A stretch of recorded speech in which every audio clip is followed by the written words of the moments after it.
Chapter 843. Outside the study was a long corridor with a balcony. The stone pillars that supported the ceiling at intervals were covered with moss.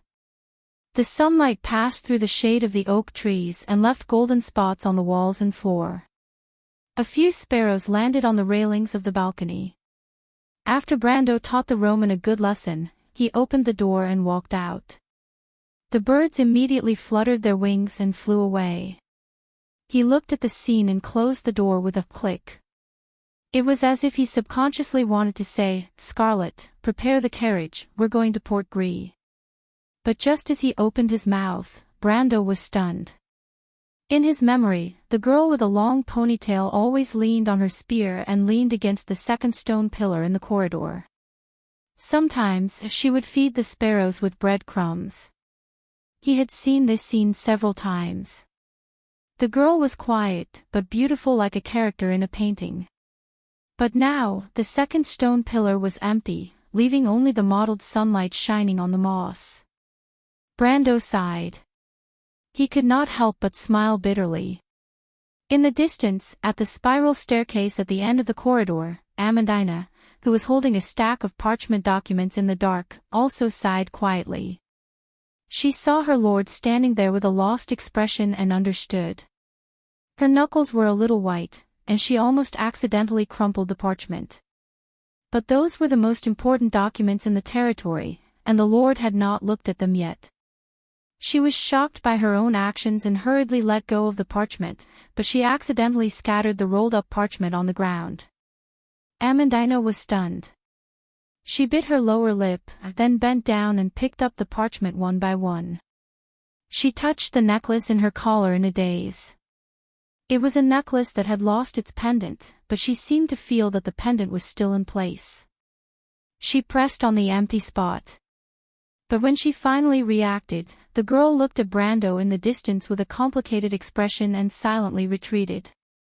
Brando stood in front of the study door for a few minutes before he came back to his senses.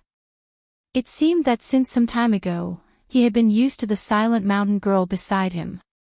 He used to tease Scarlett about this, asking her how she would get married in the future. But he did not expect that one day she would really be gone, and he felt a little at a loss. "What's wrong?" Brando could not help but press his temples. "Brando, oh Brando, Scarlett can't be by your side forever. She has her own future." But when he thought of this, he felt a little depressed. He shook his head and threw this thought out of his mind for the time being. Veronica and her party stayed in a hostel in Port Gris.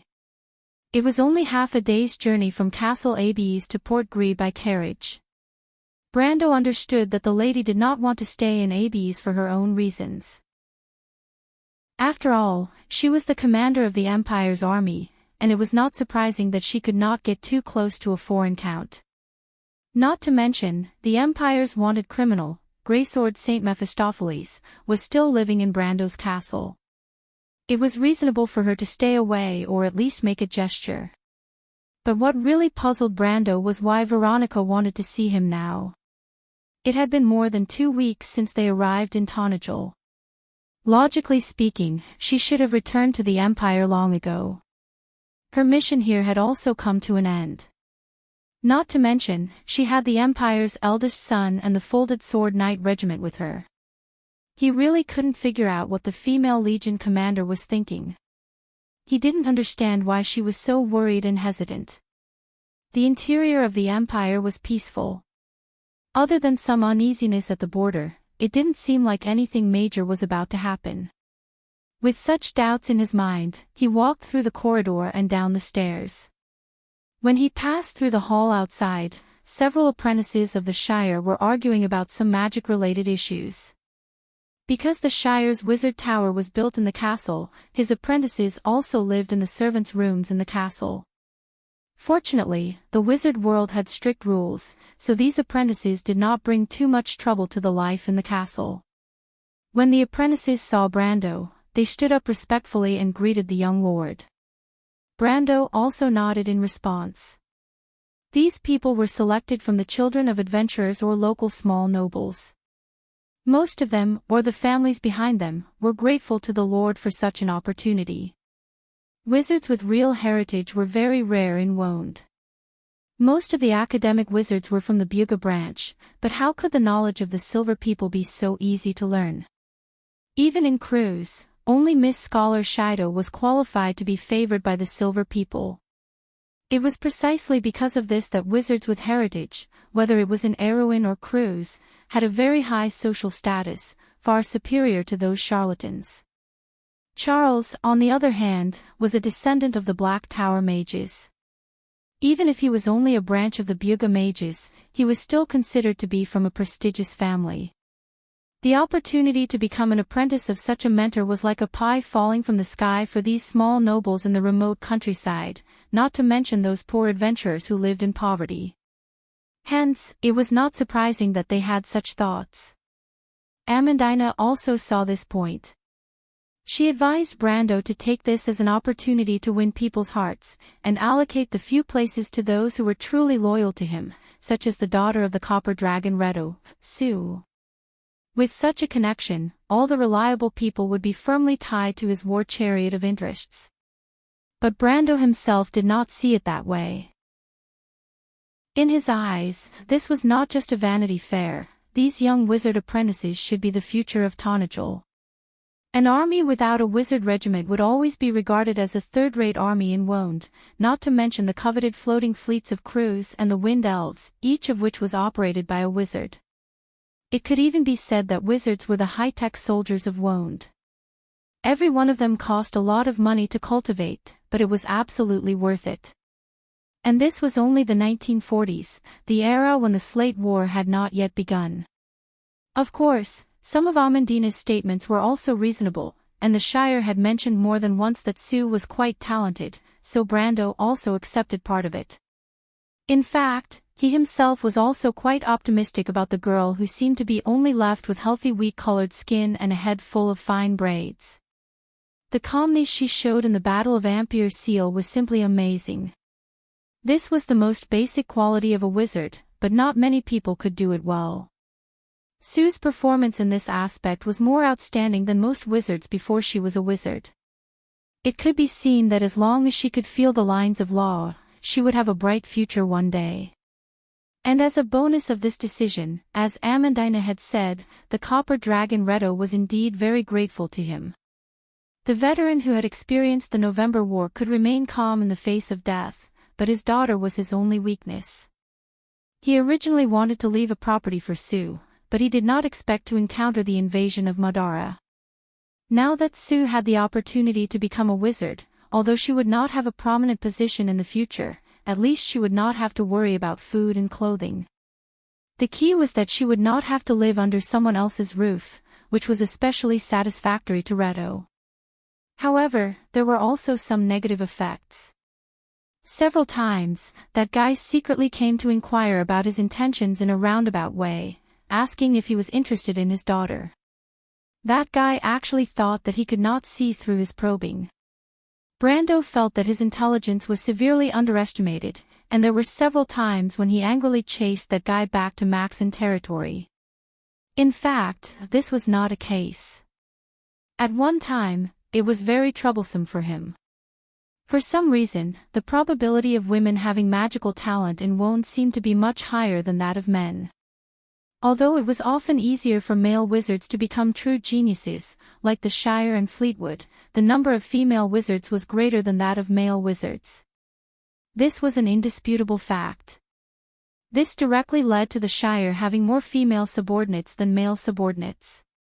It was like the kind of master would have the same kind of subordinates. At one time, people suspected that this was actually just a way for the Shire to establish a harem. Especially in this kind of poor and remote place where magic was not flourishing, the rumors were even more outrageous. However, what made him not know whether to laugh or cry was that the small lords and nobles were not tired of it, and kept on stuffing the so-called rather beautiful, noble ladies into his territory. As for whether they were truly beautiful, Brando really did not comment on it. In any case, he had already asked the Shire to send all those who did not have magical talent back. However, what made him a little depressed was that this matter had become a laughing-stock in his small circle. Medisha and Amandina had used this matter to make fun of him more than once. This was really a case of the servant running rampant when the master was not in command. Thinking of this, he could not help but shake his head.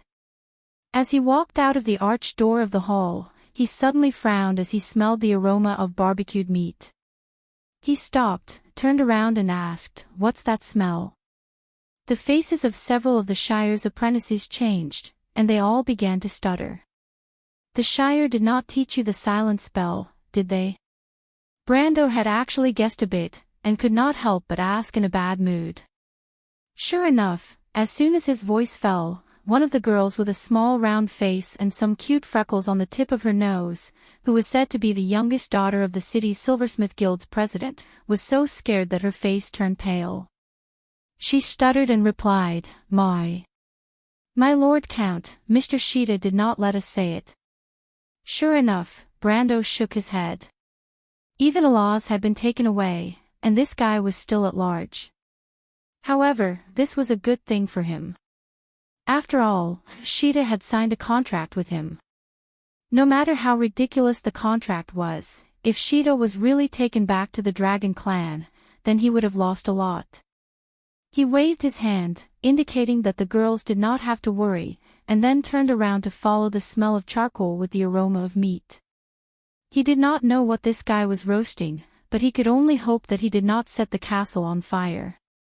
Last time this guy secretly roasted meat at the sawmill, and as a result, half of the sawmill was burned down, causing the little Roman to pay a large sum of money.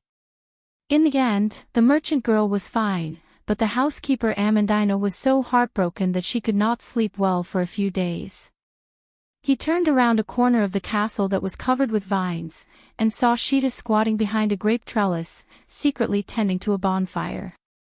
There was an iron shelf above the bonfire, and on the shelf were a few almost cooked prawns.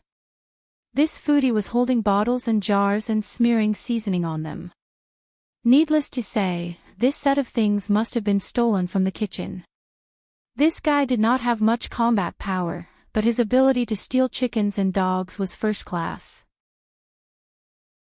Perhaps even the Master Nightingale of the Halflings would have to admit defeat in front of him. Come to think of it, this existence that could steal a dozen carriages under the noses of Veronica and Mephistopheles was not a simple character. Brando walked over and patted Sheeta's shoulder, scaring him. He turned around, his round face full of charcoal ash. It was hard to imagine that this was a dragon, because he looked no different from a naughty child. When Sheeta saw Brando, his face turned pale with fright, and he hurriedly shouted, "I did not cut the grape trellis for firewood, I did not steal these things from the kitchen, they lent them to me." "Very good," Brando sneered. The flower bed left by Grodin was now Amandina's treasure. Although he had never seen the noble lady in a rage, he knew that the calmer a person was, the scarier they were when they were angry. He could not help but pat Sheeta's shoulder in admiration. "You are very brave, Sheeta. Do you know that the person in charge of the daily living arrangements in AB's castle is Miss Amandina?" "What does that have to do with anything?" Sheeta was stunned. He did not expect Brando to not be angry, and he suddenly felt a lot more confident. "It's nothing," Brando chuckled. "For example, the kitchen did not prepare a dinner or a main meal. In fact, it is a matter of course. After all, there are too many people, and it is possible for there to be occasional negligence. Not to mention occasional, even if it happened for 3 or 4 days, it is not a big deal." Sheeta's mouth was wide open, and his expression changed. The little fatty stared at Brando with wide eyes, his face alternating between red and white, and his forehead was covered in sweat. It was as if he had never seen the dark side of society before. In fact, this is not the worst. It is said that there are people who mistakenly ate something they should not eat and died. You know that this place is close to the Black Forest, and there are all kinds of materials in the castle's warehouse. There are a few that are particularly effective for dragons. Sheeta was almost scared to tears. The little fatty suddenly felt that this was completely possible. Besides, in his opinion, Amandina was gloomy and ignored everyone. Maybe she already disliked him and wanted to get rid of him as soon as possible. He almost trembled, and reluctantly picked up a grilled shrimp from the charcoal fire. He said to Brando with snot and tears, "My lord, please don't expose me. I will treat you to a shrimp, and after eating, we will be in the same boat." "Damn, you don't have to be so obvious about dragging me into the water," Brando thought in annoyance. But when he saw the shrimp covered with mustard on the putty claws of the young frost dragon, he felt that it looked familiar. He could not help but ask, "Where did you get this shrimp?" "The kitchen." "No, your first sentence can't be the truth," Brando analyzed with experience. "Have you been to Hippamra's room?" The little fatty rolled his eyes and shook his head like a rattledrum. Brando was so angry that he laughed. The shrimps in Hippamra's room were the favorite of the priest girl. Although he did not know why she liked to raise shrimps, as long as he saw her carefully carrying the water tank out to change the water every day, he knew how important this thing was to her. Now, these shrimps had become Shitia's meal, and Hippamra did not need to get up early every day to change the water. It was just that someone or a dragon would have to pay a heavy price for this. He looked at Shita with pity and turned to leave. What a joke, who knows what kind of trouble he would cause if he stayed with this jinx. Unexpectedly, Shita was very perceptive. He seemed to have seen his tragic fate from the expression on Brando's face. He hurriedly wrapped all the shrimps in oil paper and chased after Brando without saying a word. It was as if he wanted to follow Brando to the ends of the earth. "What are you doing?" Brando asked in annoyance. Shita stuffed a grilled prawn into his mouth and sucked on his chubby fingers as he replied in a muffled voice, "My lord, are you going out?" "You're quite smart," Brando sneered, "you know how to escape." "No, Sir Lord, didn't I sign a contract with you? Now I have to fulfill the contract and protect you." Shita thought seriously for a moment and smacked his greasy lips. "It's dangerous outside the castle." "Dangerous my ass," Brando thought to himself. If it was half a year ago, it would not be safe outside the city, but now Tonajul's security could be said to be the best in the Southern Territory. There were patrolling cavalry on the road and cavemen in the forest. There was no room for monsters and bandits. What's more, how could ordinary monsters and bandits do anything to him? This guy was obviously lying through his teeth. But Brendel was too lazy to care about him, and the two of them walked towards the stable. When they passed by the short rose bushes that Madame Camille was taking care of, Brendel suddenly thought of something and turned back to ask, "Speaking of which, why didn't the Dragon Clan send someone to capture you, you scourge?" He thought that Shita would be proud of himself when he mentioned this question. After all, even Alaz could not escape from the clutches of the demon, but he could continue to be free. This was a very glorious thing. And without the little female dragon's restraint, he could obviously be more lawless. But he did not expect Shita to blink and look a little disappointed. "What's wrong?" Brando was slightly startled. "That's because Alaz is willing to go back with them. In fact, we rarely attack each other. If she wants to stay here wholeheartedly, they won't force her." Shita pretended to be a little careless and replied, "But Sister Alaz still admits that she is one of them, so she has to abide by this rule." Brando keenly caught the key point in this sentence. "You're not really completely expelled from the dragon race, are you? TCH, what's so good about staying there? They only know how to collect some inexplicable things." Shita replied with some pride, "They don't understand that food is the most important thing in this world. Collecting food is a biological instinct. Gold, silver, resplendent diamonds, no matter how precious they are, they still need food to fill their stomachs." "Damn, that's a pretty simple theory of yours." Brando looked at the little fat dragon with some amusement. It was obvious that the little fat dragon was very unwilling to give up, but still pretended to be indifferent, but for a dragon, being passionate about collecting food is a bit too strange. In our legends, dragons should be breathing flames and standing on top of mountains piled with treasures, burning to death those adventurers who came to covet their treasures. Dragons are creatures that coexist with beauty and danger in our impression. But if this legendary dragon is lying on a mountain of rice, just imagine, then the ornamental value will be greatly reduced. This is prejudice.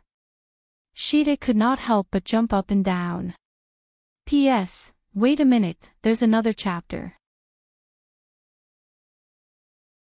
Chapter 844.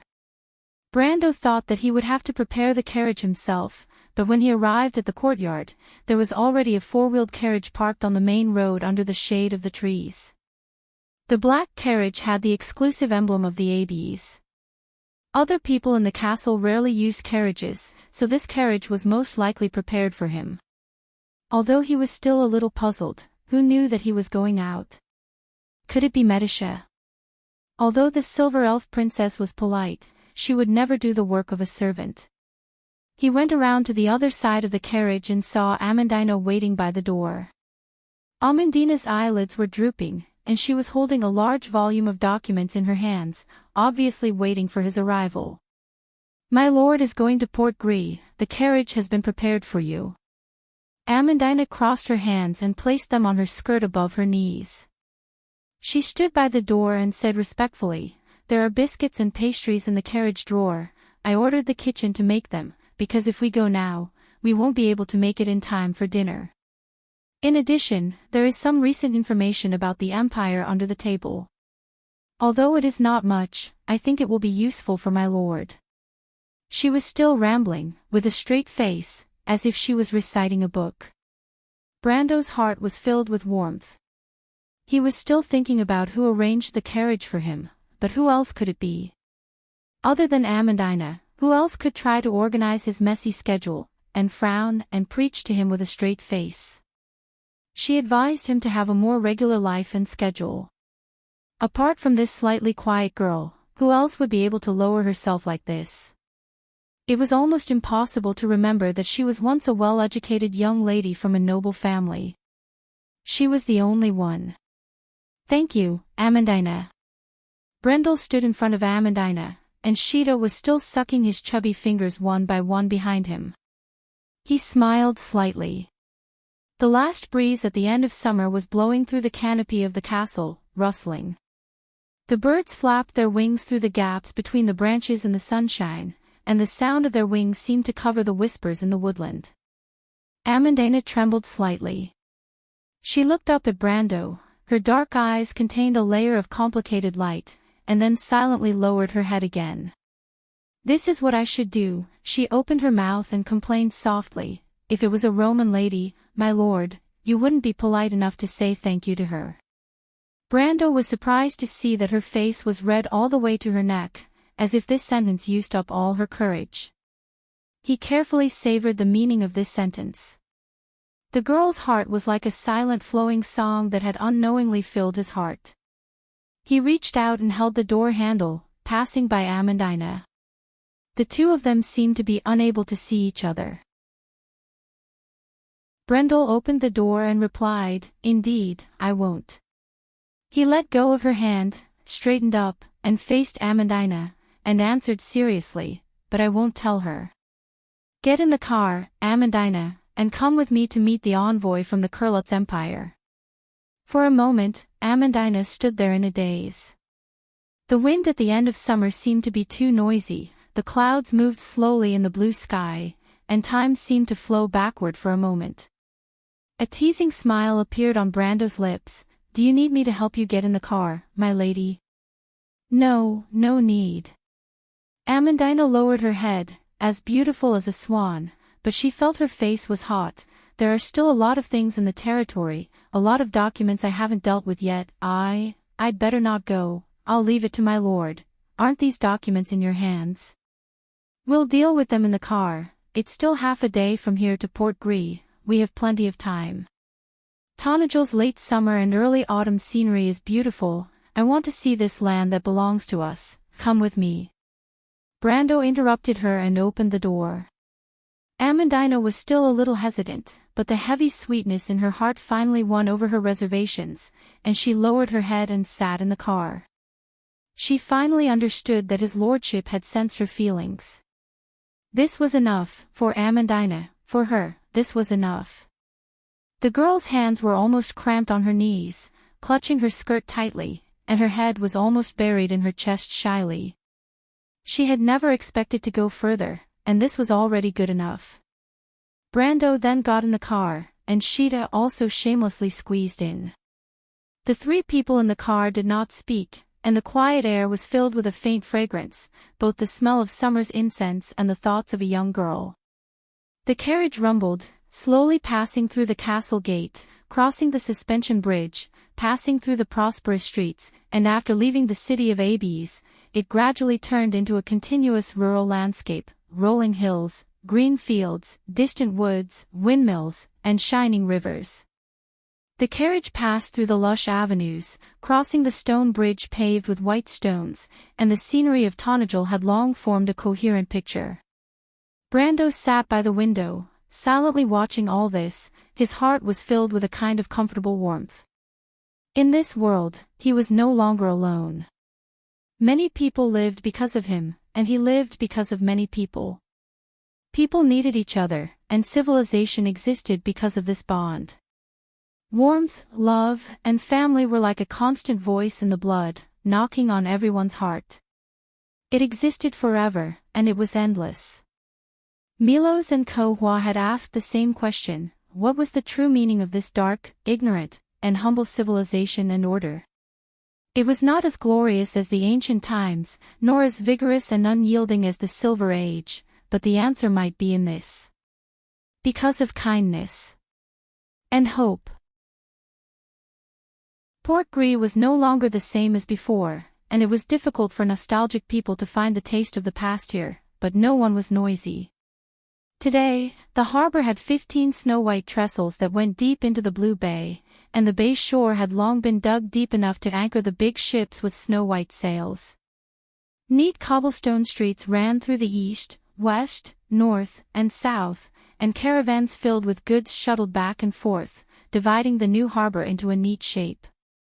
Just like Abes, the old shacks had long been torn down and replaced with beautiful permanent buildings. The red-tiled roofs had long become the symbol of the city, and only a few areas near the northern forest of the harbor still had traces of the old fishing village. The Shepherd of Bucci was a hostel opened by a Roman merchant, and it could be said that it was the only official hostel in Port Gris.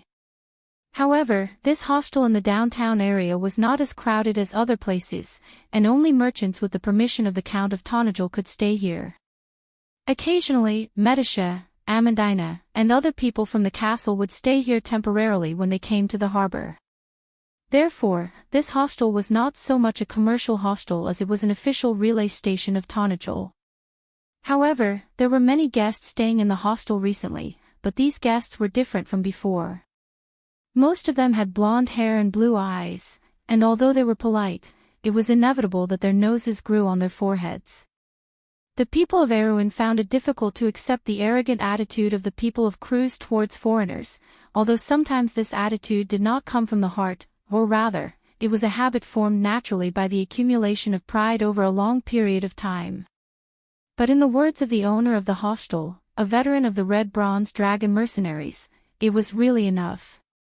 Now, the hot-tempered owner simply announced that he was sick, and left everything in the hostel to the servants to take care of. In the blink of an eye, he had not appeared for more than a week. When Brando's carriage stopped at the entrance of the hostel, this was the scene that greeted him. He saw Miss Scholar at the door, Shido holding a drawing board and sketching by the side of the street. She seemed to be curious about everything here, and the scenery of Tonajol had indeed given her a different perspective. Especially when she heard that this place was a barren fishing village a year ago, and there were no more than 100 people coming and going. The residents could see noble knights all year round, and most of them were tax collectors from Abes. This description was not strange to her, and it was described in books everywhere in Erewhon. But the Count of Tonajol told her a different story about this kingdom. Several young knights volunteered to be the escorts of this young lady. Most of them recognized Brando, and although they were closer to Maynard and Freya, they still came up to greet him. As a Kurlutzian, this attitude was very rare. If the owner of the Shepherd's Inn was here, his eyes would have popped out at this moment, and he would worship his lord even more, perhaps even prostrating himself on all fours. Brando also asked with a smile, and Amandina followed behind him. She was also a little surprised by her lord's reputation among the citizens of Cruz, but at least she knew more than the people below, so she was not too surprised. Shido, on the other hand, put down her paintbrush when she saw Brendel. She stood up and bowed respectfully to him. Brendel was slightly startled because he saw that the scholar girl was holding the courtesy of a student to a teacher. If it was said that the young people of the Folded Sword Squad were polite to someone who had fought side by side with them, this salute was somewhat grand and inexplicable. He couldn't help but look at Shido. Shido explained politely and seriously, "My mentor once said that the one who has reached the top is the teacher, and the Count's conduct and actions can be a model for us nobles. This time when I return to Kurlutz, I will definitely tell my teachers what the Count has done. At least now I understand that the glory of the ancient nobles has not disappeared from this land, and the things that the benevolent Eric took away from the Empire and guarded are still taking root and sprouting in this soil." Brando saw the serious light in her firm eyes, and could not help but shake his head with a wry smile. This noble lady was still as simple and naive as ever, but it was still hard to get angry with her. Not to mention, he was a little embarrassed, and his words were a little exaggerated. Although he was happy to see all this, some of what happened in this land did not originate from his heart. When he was impulsive and angry, he never thought of such long-term things. He shook his head. At this time, Lenarette appeared at the corner of the stairs leading to the hall on the second floor of the inn. He came down and glanced over. As usual, he did not say much, but Brando already understood that this might be Veronica's intention. At this time, only His Royal Highness could stay by the female Legion commander's side, and perhaps Shido, but this scholar lady did not seem to be someone who could stay idle. He hurriedly said goodbye to the others, and then followed. Lenarette did not say a word and led the way in front, leading him to Veronica's room. When he opened the door, Brando was shocked, because there was another person in the room besides Veronica. He also recognized this person, bald, bearded, and one-eyed. This appearance was too conspicuous. This was Mangrove, the Legion commander of the Black Legion, and the Marshal of the Empire in the Third Holy War. Brando almost cursed out loud. What the hell were his scouts doing? They let such a big fish sneak into his territory without him knowing. This was one of the 4 Legion commanders of the Empire, and his strength could be said to be higher than Veronica's, second only to his teacher Mephisto. A person of his level was like a nuclear weapon in the Empire, and now this nuclear weapon had unknowingly come under his nose, but he did not know. He could not help but look back. Amandina's face was also a little pale, and she obviously recognized the other party, which meant that she did not get any news at all. "Brando, you're here." Veronica finally noticed Brando and Amandina behind him. She and Mangrove were sitting at a low table opposite each other. The latter had a pipe in his mouth, and the flame in the pipe flickered. He was smoking, so the room was also filled with smoke. Brando frowned, but immediately understood what was going on. For a person like Veronica, who actually had a slight obsession with cleanliness, with her status, she could tolerate it. Firstly, Mangrove was indeed her senior, and secondly, there must be something more important that attracted her attention, so she was not in the mood to fuss over these trivial matters. Veronica seemed to notice Brando's expression, and immediately understood what Brando was thinking. She first motioned for His Royal Highness to close the door, so only Brando, Amandina, and the 2 Legion commanders were left in the room. Brando felt the door click behind him, and he could not help but feel a little strange, wondering what had happened that even Lenarette could not sit in and listen. He felt that the situation was beyond his imagination, so he calmed down a little and waited for Veronica to speak first. "Brando, this is..." "Forget it, I see that you've already recognized him, so I won't make any unnecessary introductions. The female Legion commander sighed halfway, feeling a little helpless at Brando's vigilance. She looked at him deeply. I always felt that you were very concerned about the Empire, and very vigilant against us. Although I don't know why, you can rest assured this time. Mangrove came here through some special means, and even the Holy Cathedral of Fire was fooled, so it's reasonable that you didn't notice. Brando looked at Mangrove, who was staring at the map of Cruz spread out on the short table, and did not even look at him. This was in line with the usual behavior of the Cruz nobles, especially with his status. Naturally he would not be polite to a mere Count of Erewhon. He looked at Veronica again, and the female Legion commander's explanation made him feel a little better. After all, if even the Holy Cathedral of Fire was fooled, then fooling his spies was not a big deal. He could not be arrogant enough to think that his scouts were better than the Holy Cathedral of Fire's surveillance network. However, Veronica's words made him feel a heavy sense of crisis. Mangrove was an important representative of the military faction in the Cruz Empire. What kind of major event had happened in the Empire that made such a person not hesitate to take such a big risk to go to Tonajul alone to meet with Veronica, and even to the extent of hiding it from the Holy Cathedral of Fire? Brando's mind was in a mess, and the first thing he thought was, could it be that the religious and imperial factions were at war? Had the Cruz Empire started a civil war? That was great, and it was a godsend for Erewhon. The weaker Cruz was, the less pressure Erewhon would have. This was an indisputable fact. However, Brando shook his head, thinking that there was probably no such thing as a free lunch in this world.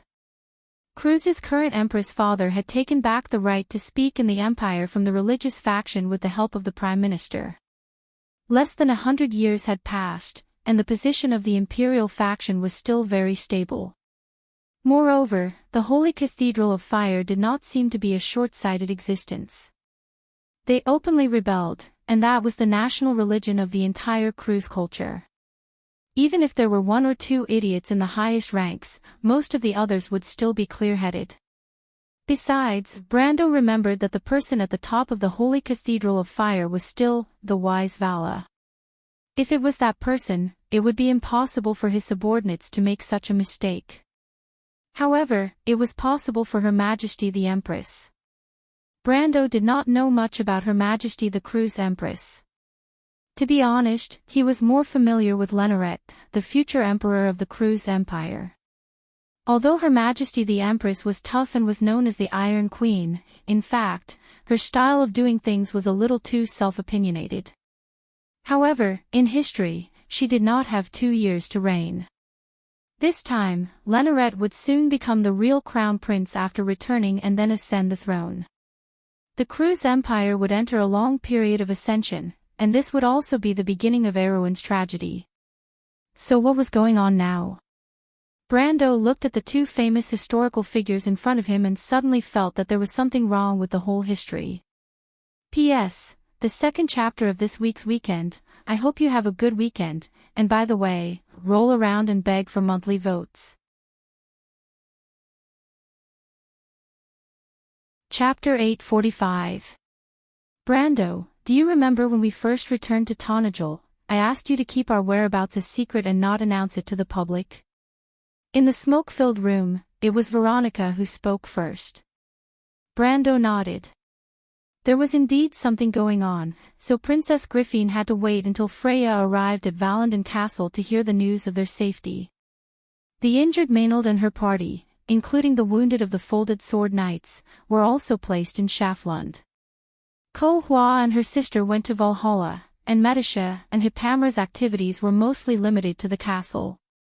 Although they usually met with the servants and apprentices in the castle, in fact, these people generally did not leave the castle except for festivals and celebrations. Amandina had also given strict orders that at least until the harvest festival, the news should not be leaked. As for the princess, although it was a little unreasonable for a sister who cared about the safety of her brother, when Veronica warned him, her expression was very serious, so he reluctantly agreed. He looked at the anxious expression on Veronica's face and was slightly stunned. Could it be that the news was leaked? Then the problem could only be with the shepherd's hostel, but the owner of the hostel was an old subordinate of the Copper Dragon, a veteran who had experienced the November War. His background was absolutely reliable, and it was unlikely that he would be bribed. The other possibility was that the young people of the Folded Sword Knights were seen by someone, but the probability was too small. Today's Griffin was a commercial port, and a large part of the merchants who came and went from the south to the north were cruise people. These few young people were too inconspicuous, not to mention they were not wearing military uniforms. Brando thought for a moment, and finally decided to wait for Veronica to speak. Amandina stood behind him and did not interrupt. Her eyelashes drooped, and her dark eyes flashed with a faint light. She seemed to be thinking about something. Rings of smoke were rising in the room, forming the shapes of mountains or monsters. Marshal Mangrove was smoking from his pipe, which flashed dark red. He held it in one hand, his elbow on his knee, and his other hand on his thigh. He was wearing an overcoat, and without raising his head, he stared at the sheepskin map on the low table, as if some treasure were hidden there. Veronica smiled bitterly and continued, "Do you want to know why?" Brando shook his head. "I'm not used to prying into other people's secrets, but I know this is very important to you, and it's just a small matter to me, so I'm willing to help." "Thank you, Brando." Veronica nodded and looked at him with some appreciation. At this time, Mangrove knocked his pipe on the side of the table and finally raised his head. He used his remaining left eye to look at Brando, but strangely, Brando did not see the usual arrogance of the cruise people in the deep-set but very sharp eye. Instead, it gave off the feeling of a general sizing up a soldier. "You did well, Count Mangrove. You did not disgrace your grandfather." Mangrove spoke in an authentic cruise dialect. He was born in the wild north of the Four Territories, and he carried the wildness of the northerners in cruise. However, this burly old soldier only gave a brief comment, as if he had only looked up for this random comment. He then bit on his pipe and did not say anything else. Brando was almost a little flattered. One must know that in a year's time, Mangrove would become the commander of Cruise's army and succeed his grandfather as the marshal of the coalition forces. His authority in the empire could be said to be second only to the Queen, and the Supreme of the Holy Cathedral of Fire was only on equal footing with him. "Brando, in fact, we hope to let Lenoret continue to stay in your territory and not announce this news to the public." Veronica hesitated again, and finally said with some difficulty, "I mean, you'd better let the outside world think that he's dead. Do you understand what I mean?" Brando was stunned. Palace struggle. This word seemed to come naturally to his mind, and a series of plots of intrigue and disputes had been rehearsed in his mind several times in an instant. The first thing he thought of was that after the big explosion, the other heirs of the empire might be ready to make a move. After all, in the eyes of outsiders, it was unlikely that anyone could survive such an explosion. But in that case, shouldn't the news that the eldest prince was still alive be announced as soon as possible? What was Veronica's plan? Could it be that the military was supporting someone else, so they wanted to imprison the eldest prince of Cruz in Tonagel forever? This idea was too dangerous, and Brando was so scared that he broke out in a cold sweat. However, in his view, Lenoret's expression did not seem to be the case. If that was the case, the eldest prince would probably be under house arrest by now. He looked at the female legion commander suspiciously. Veronica and Mangrove exchanged glances. The former looked very troubled, but the latter took off his pipe, blew out a smoke ring, and nodded firmly at her. "We suspect that Her Majesty wants to kill his eldest son." The female legion commander finally spoke. "What?" Brando and Amandina exclaimed in unison. The two of them looked at each other and seemed to see the shock in each other's eyes. Amandina's eyes were filled with disbelief, and she instinctively suspected that this was a conspiracy. She was almost stunned on the spot. But Brando himself was much calmer. He took a small breath and forced himself to calm down. What's the reason? Sit down first, I'll tell you what happened. Brendel nodded and led Amandina to the sofa across from him. Veronica was impressed by his calmness. Sit down first, and I'll tell you what happened. Brendel nodded and led Amandina to the sofa.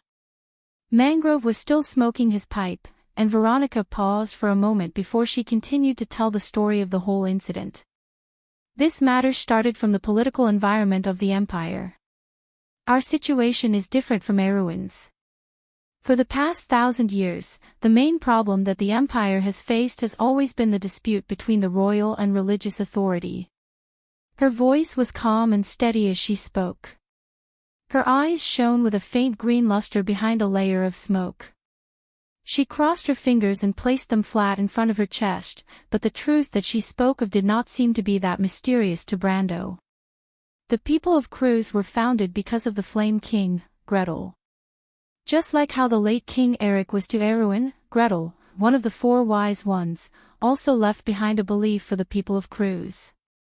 He used this belief as the basis for the founding of the Holy Cathedral of Fire. After Gretel's death, the people of Cruz never had such an outstanding king. And in the history of the empire, politics and religion began to gradually separate. From that moment on, the hidden danger of the dispute between the royal and religious authority was buried. In the following 1,000 years of history, the dispute between the royal and religious authority never stopped. Unfortunately, most of the rulers of the Holy Cathedral of Fire were wise and far-sighted, so the empire never fell into a state of disintegration because of this dispute. However, the rise and fall of the royal and religious authority seemed to form a historical pattern. In the tide of history, the empire gradually separated into several traditional forces. The first was the representatives of the church in the secular world. The Cecil family was one of the leading representatives of the church. William, who was killed by him, was from this family. It could be said that the Templar Knight Order and the Cardinals of the Holy Cathedral of Fire came from these forces. The second was the so-called royal faction. Although the empire maintained a high degree of centralization, out of the 3 Grand Dukes' autonomous territories, 2 of them maintained marriage relations with the royal family. Among them, the Kirk family of Flower Leaf was the representative. The Kirk family had been married to the royal family for generations. Almost all of the family members had half of the royal bloodline of Cruz flowing in their veins. They were so closely related to the royal family that there was almost no distinction between each other.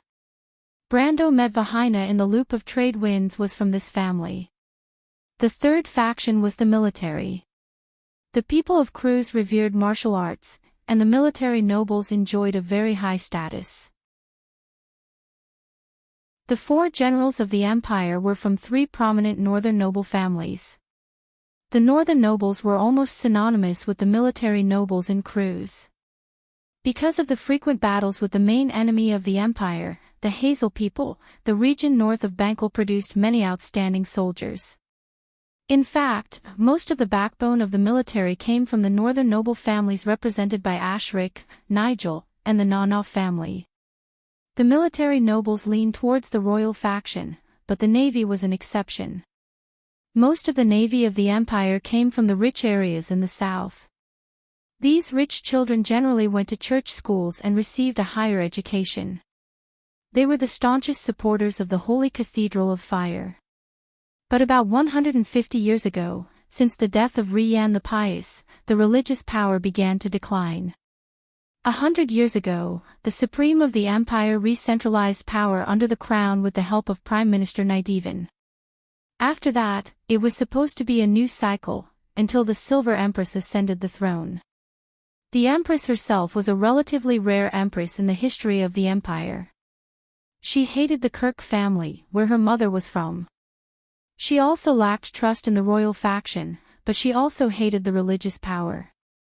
She played politics in the court and supported the now prominent Pallet family to suppress the other 2 parties. But in fact, she did not play it well. It was just that the current Archbishop of the Holy Cathedral of Fire, Vala, saw the toughness and firmness in Her Majesty's character and took the initiative to compromise. But Constance had offended almost all the noble forces during her reign. In the end, she did not have a good ending in her later years. After Leneret succeeded the throne, she was soon forgotten by the world and did not seem to have a good ending. However, Her Majesty the Empress had created a miracle. That was, she had been on the throne for almost 40 years under the hatred of almost everyone. During the 40 years of her reign, she had made all the decisions arbitrarily and almost turned the center of power of the empire into her own words.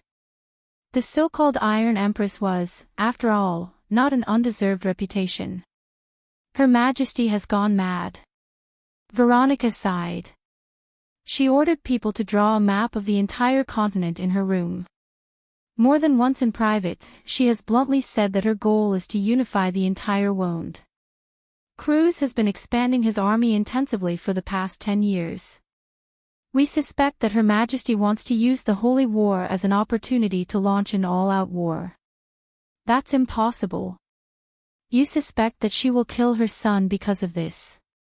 Brando shook his head, feeling that it was a bit far-fetched. Of course not. Originally, with Her Majesty's physical condition, she would only be in power for 2 or 3 years at most. But to unify Wond in 2 or 3 years, Brando, how likely do you think it is? So you suspect that she will not go, but her physical condition will allow it? Brando asked suspiciously. In his memory, the Empress of Silver would indeed abdicate in 2 years. Brando, I said, originally, but Her Majesty is becoming younger day by day. Her health and energy are recovering to the prime of her life. Her Majesty once had a fortuitous encounter when she was young. Since then, her appearance has been fixed at the age of 15. But that only affected her appearance. This time, Her Majesty seems to be radiating youth from the inside out. Brando's first reaction was that it was impossible. In Wond, mortals who came into contact with the laws of nature would have their lifespans extended. It was common for beings like the sages to live for hundreds of years, but he had never heard of anyone being able to rejuvenate their youth. Even the spring of youth only changed one's appearance back to one's youthful appearance. Reversing the process of life was already against the most basic laws of nature. Veronica smiled bitterly. I knew you wouldn't believe it, but it's true. Mangrove wouldn't lie to me. Leneret is also the heir chosen by our military. We share honor and disgrace on this issue. Brando was silent for a moment, then said, so this is the reason why she doesn't want Leneret to continue to exist in the Empire? Veronica nodded and revealed a secret. In exchange for the compromise of the Holy Cathedral of Fire, His Majesty once secretly exchanged a verbal agreement with Vala, that is, after 15 years, the throne will be passed on to the first successor. And 15 years after the Year of Fire, there is only a year and a half left from now. In that case, how can the Holy Cathedral of Fire let her do as she pleases? When the female army commander heard Brando mention the Holy Cathedral, she couldn't help but feel a little emotional. She said, it's not that simple, Brando. In fact, the reason why Vala chose to retreat back then was because Her Majesty had the Dragon Clan behind her. The Dragon Clan. Brando was startled. It was the first time he had heard of this secret. He looked up at the two of them. Veronica looked helpless. Mangrove just smoked the pipe one breath after another until the dark red flame in the pipe gradually dimmed. He put down the pipe, but then took out the box of tobacco from his coat, as if he was so absorbed in his addiction that he didn't care about the life and death of the Empire at all. These two people didn't look like they were lying to him. Veronica nodded. We don't know the details, but the Dragon Clan does owe Her Majesty a favor. It seems to have something to do with her obtaining her ageless appearance back then. She paused and continued with some embarrassment, although it is offensive to talk about Her Majesty's personal privacy like this, we can't care so much now. Brando, before Her Majesty became what she is today, her temperament was not like this. She used to be gentle and demure, and was the most beloved princess in the Empire. It wouldn't be an exaggeration to say that she was even the star of the royal family. Even the previous archbishop used to favor her. But after that incident, her temperament changed greatly. She became tough, cold, and opinionated. Very few people know the truth about what happened, but one thing is certain, the Dragon clan played a major role in it. This happened 40 years ago? Brando asked. Yes. After that, the Dragon clan signed a secret agreement with the Empire to compensate her. The content of the agreement was only known to the previous emperor, and the only thing that can prove the existence of this agreement is that the Dragon clan was involved in the succession of Her Majesty the Empress. Her Majesty is the eldest daughter of the Empire, but in fact, according to Cruz's tradition, if one of the princes is capable of inheriting the throne, the eldest daughter is not qualified to be the Empress. However, the late emperor seemed to have acquiesced to Your Majesty's existence. This matter was neither small nor big at that time. However, it is said that the previous archbishop also experienced this matter, so we, the younger generation, can't find any fault. Brando thought for a moment and asked, so, could it be that the Dragon clan has appeared again? Veronica's eyes were full of praise, and even Mangrove stopped packing the tobacco. The one-eyed old soldier stopped and looked at him deeply. Brando knew that he had guessed correctly again. Then he could boldly assume that the Dragon clan must have put pressure on the Holy Cathedral of Fire. Moreover, since Her Majesty the Empress had the ability to continue in power, the Holy Cathedral had no reason to force her to abdicate. As for the verbal agreement, after all, it was only a verbal agreement. It was just that. Lenoret did have a reason to die. Brando's brows gradually furrowed. He was thinking about whether this had happened in the original history, or whether it had been changed because of his arrival. In the Amber Sword, the Silver Empress abdicated 2 years later. What happened in between? At that time, the players had not reached the level where they could influence the decisions of the royal family, so no one should know the inside story, including him. But there were too many possibilities. It was possible that Her Majesty the Empress at that time was also so crazy, but in the end, she was stopped by the Holy Cathedral of Fire, Veronica, and others, and then history resumed. But what if it wasn't? Yes, all of this was still just a hypothesis. He raised his head, looked at Veronica, and asked, "What evidence do you have to prove all this?" "Before I left the Empire, Prince Laser went missing, and his sister went missing with him," Veronica replied quietly, but the facts she described were somewhat creepy. Her Majesty has always been quite indifferent to this matter, as if she didn't care, which alerted Mangrove, so he took Lenoret out of the White Rose Garden under the guise of taking him to experience the world. Laser was the 4th prince of the Cruz Empire. It seemed that this had happened in history, but he could not remember the final outcome, which meant that it was a small matter at the time. After all, the royal family was full of intrigue, and it was not surprising that 1 or 2 heirs died occasionally. As long as the one who died was not the first in line, it generally would not attract too much attention, let alone just a disappearance. But Brando felt a little strange, and asked doubtfully, how could Her Majesty the Empress agree to it? Can't she see it? Mangrove tapped his pipe and finally said, "It is a tradition of the Empire for the heir to the throne to go out to experience the world. Even Her Majesty the Empress can't stop it without a valid reason." Veronica also nodded in agreement. The core of this plan is that as long as Lenoret is not dead, Her Majesty can't openly deny the verbal agreement. As long as she still acknowledges the agreement, then Lenoret can be considered the most legitimate heir to the throne of the Empire. P.S. Today is someone's birthday. Let's celebrate it early. 5,500 words, happy birthday little Tia. I'm watching you silently. The second chapter is posted at 5:00. The previous chapter was written by the Grey Fin Naga. Thanks for the reminder. Chapter 846. However, this could only be regarded as suspicion and not evidence. Since Mangrove was willing to take the risk to come here, he must have real evidence. Brando continued to ask, and then, just a week ago, Cruz's diplomatic group arrived in Erewhon, Veronica replied. What do you mean?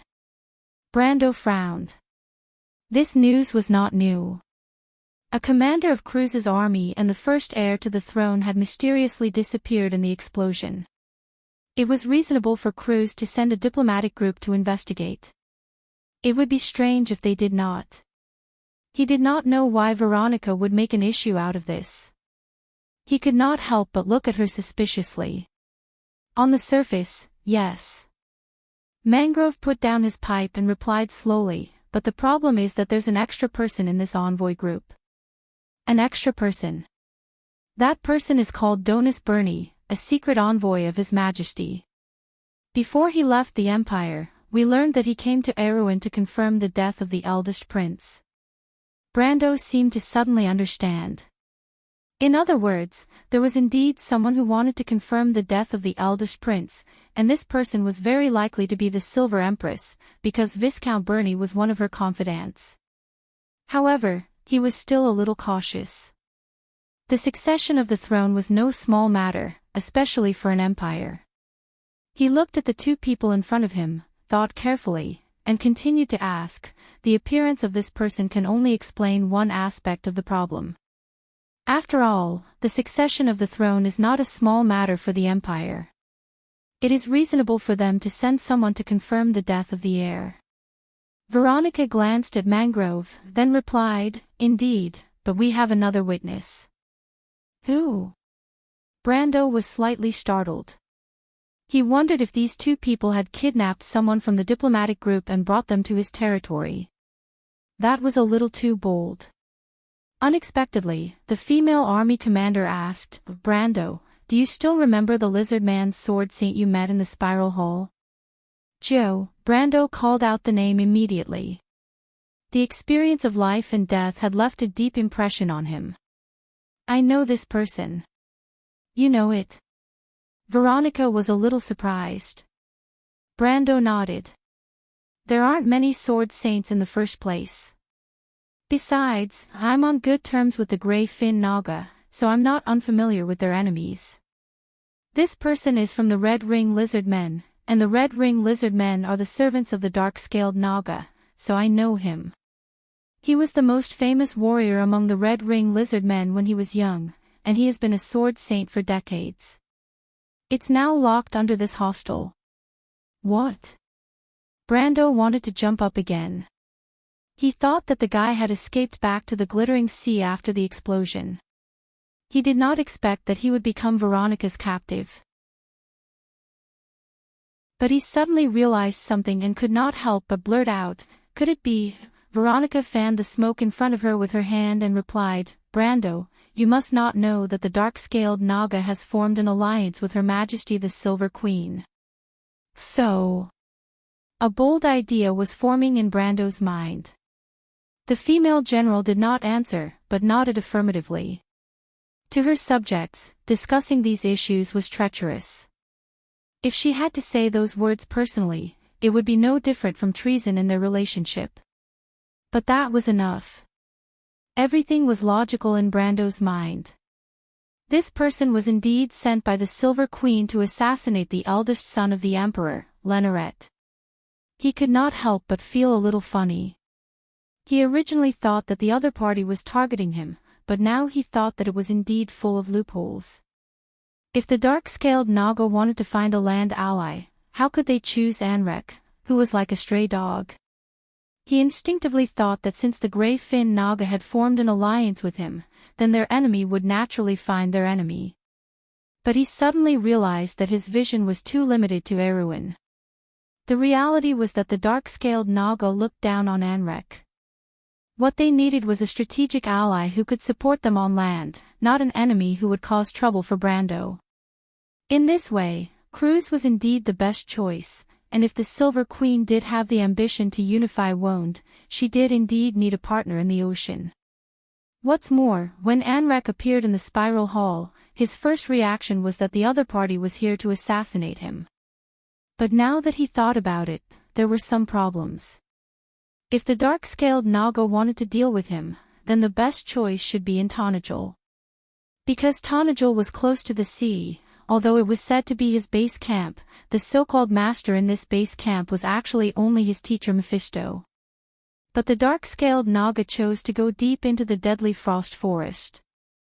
Not to mention how much trouble it would be for the sea lizards and Nagas to arrange an assassination plan deep into the inland.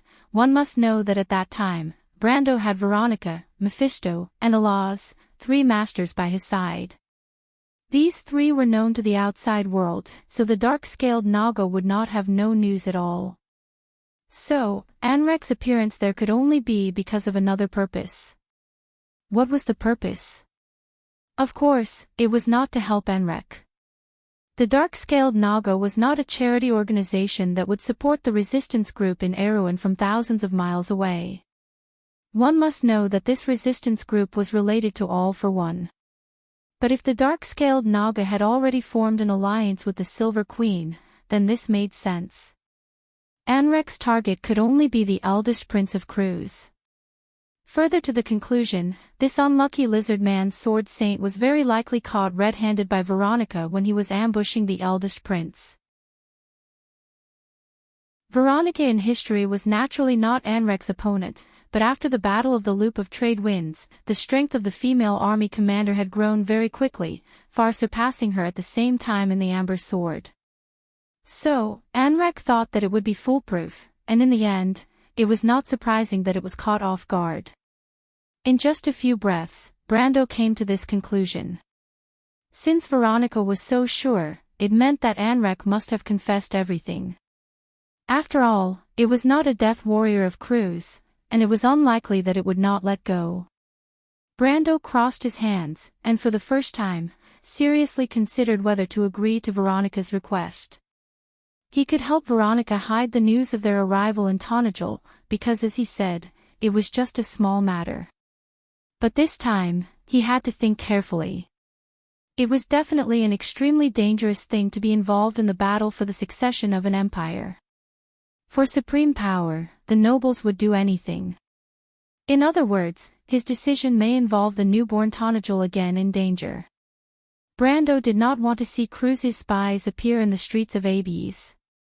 But on the other hand, this was indeed an opportunity. Although if the news that the eldest prince was in Tanajul was leaked, it was very likely to anger the Silver Queen. But in fact, if the Silver Queen was determined to expand, then Erewhon, who was close to the Cruz Empire, would bear the brunt. In the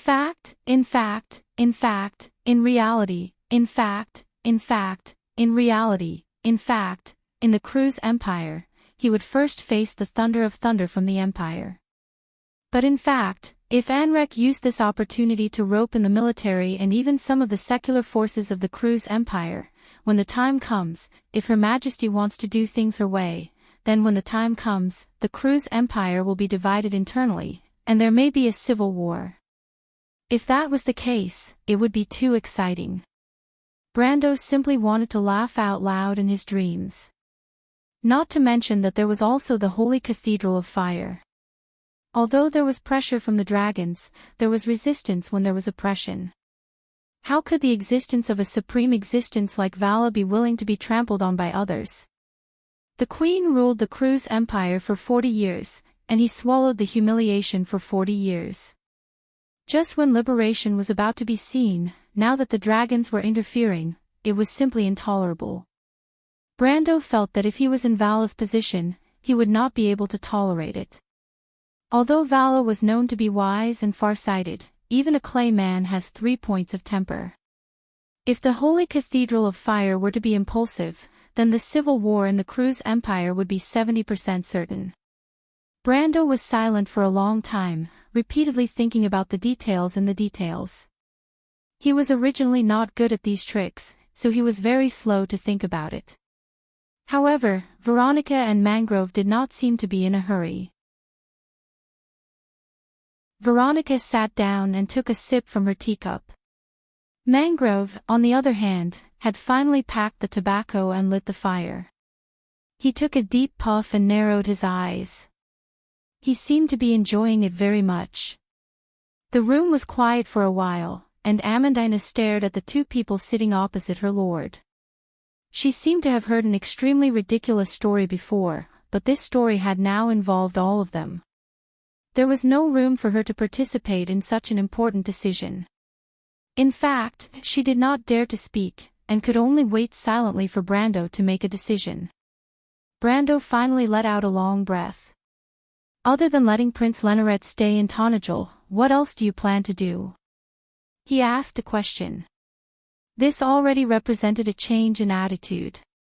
Veronica put down the teacup, sighed softly, and replied, not only His Royal Highness, but also Shido and the Folded Sword Knights.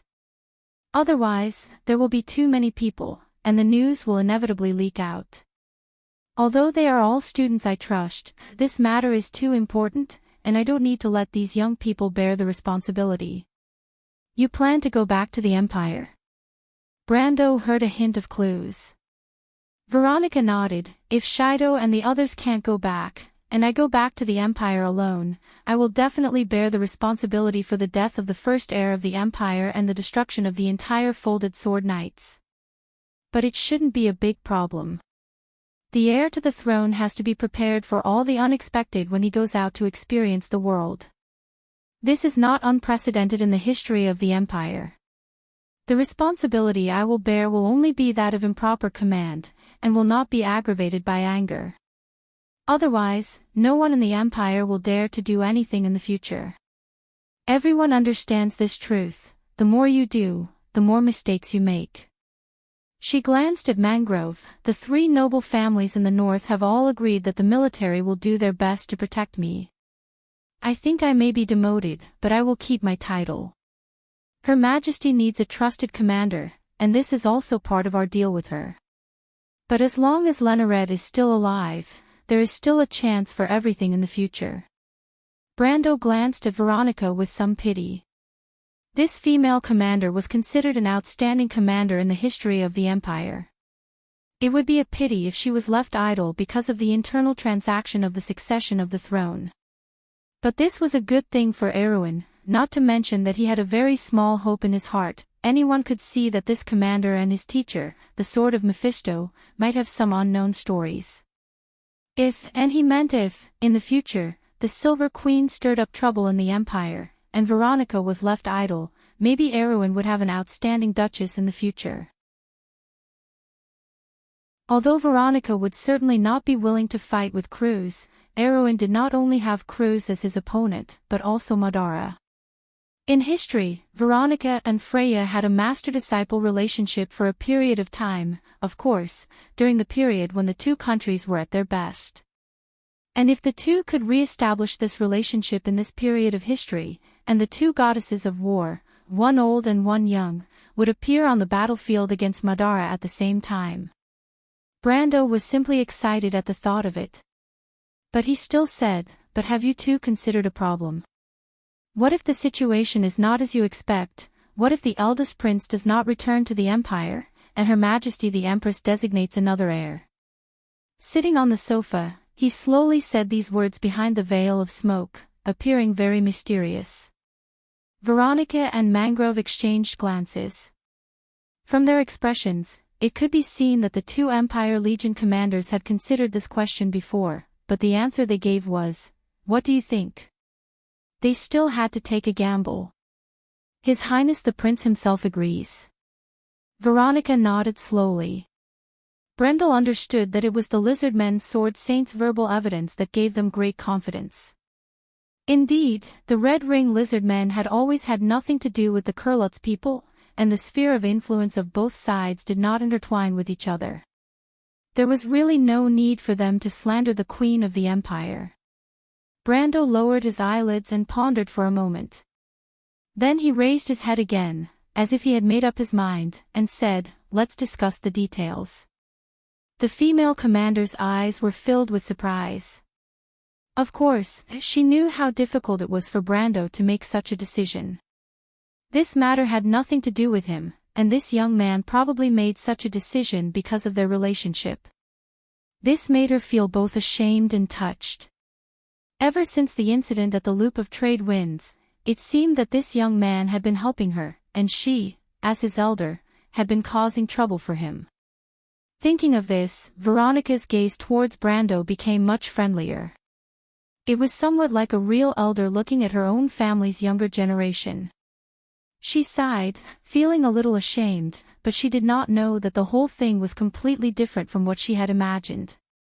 In her mind, an outstanding talent like Brando would always be able to obtain the status of a noble no matter how the situation changed.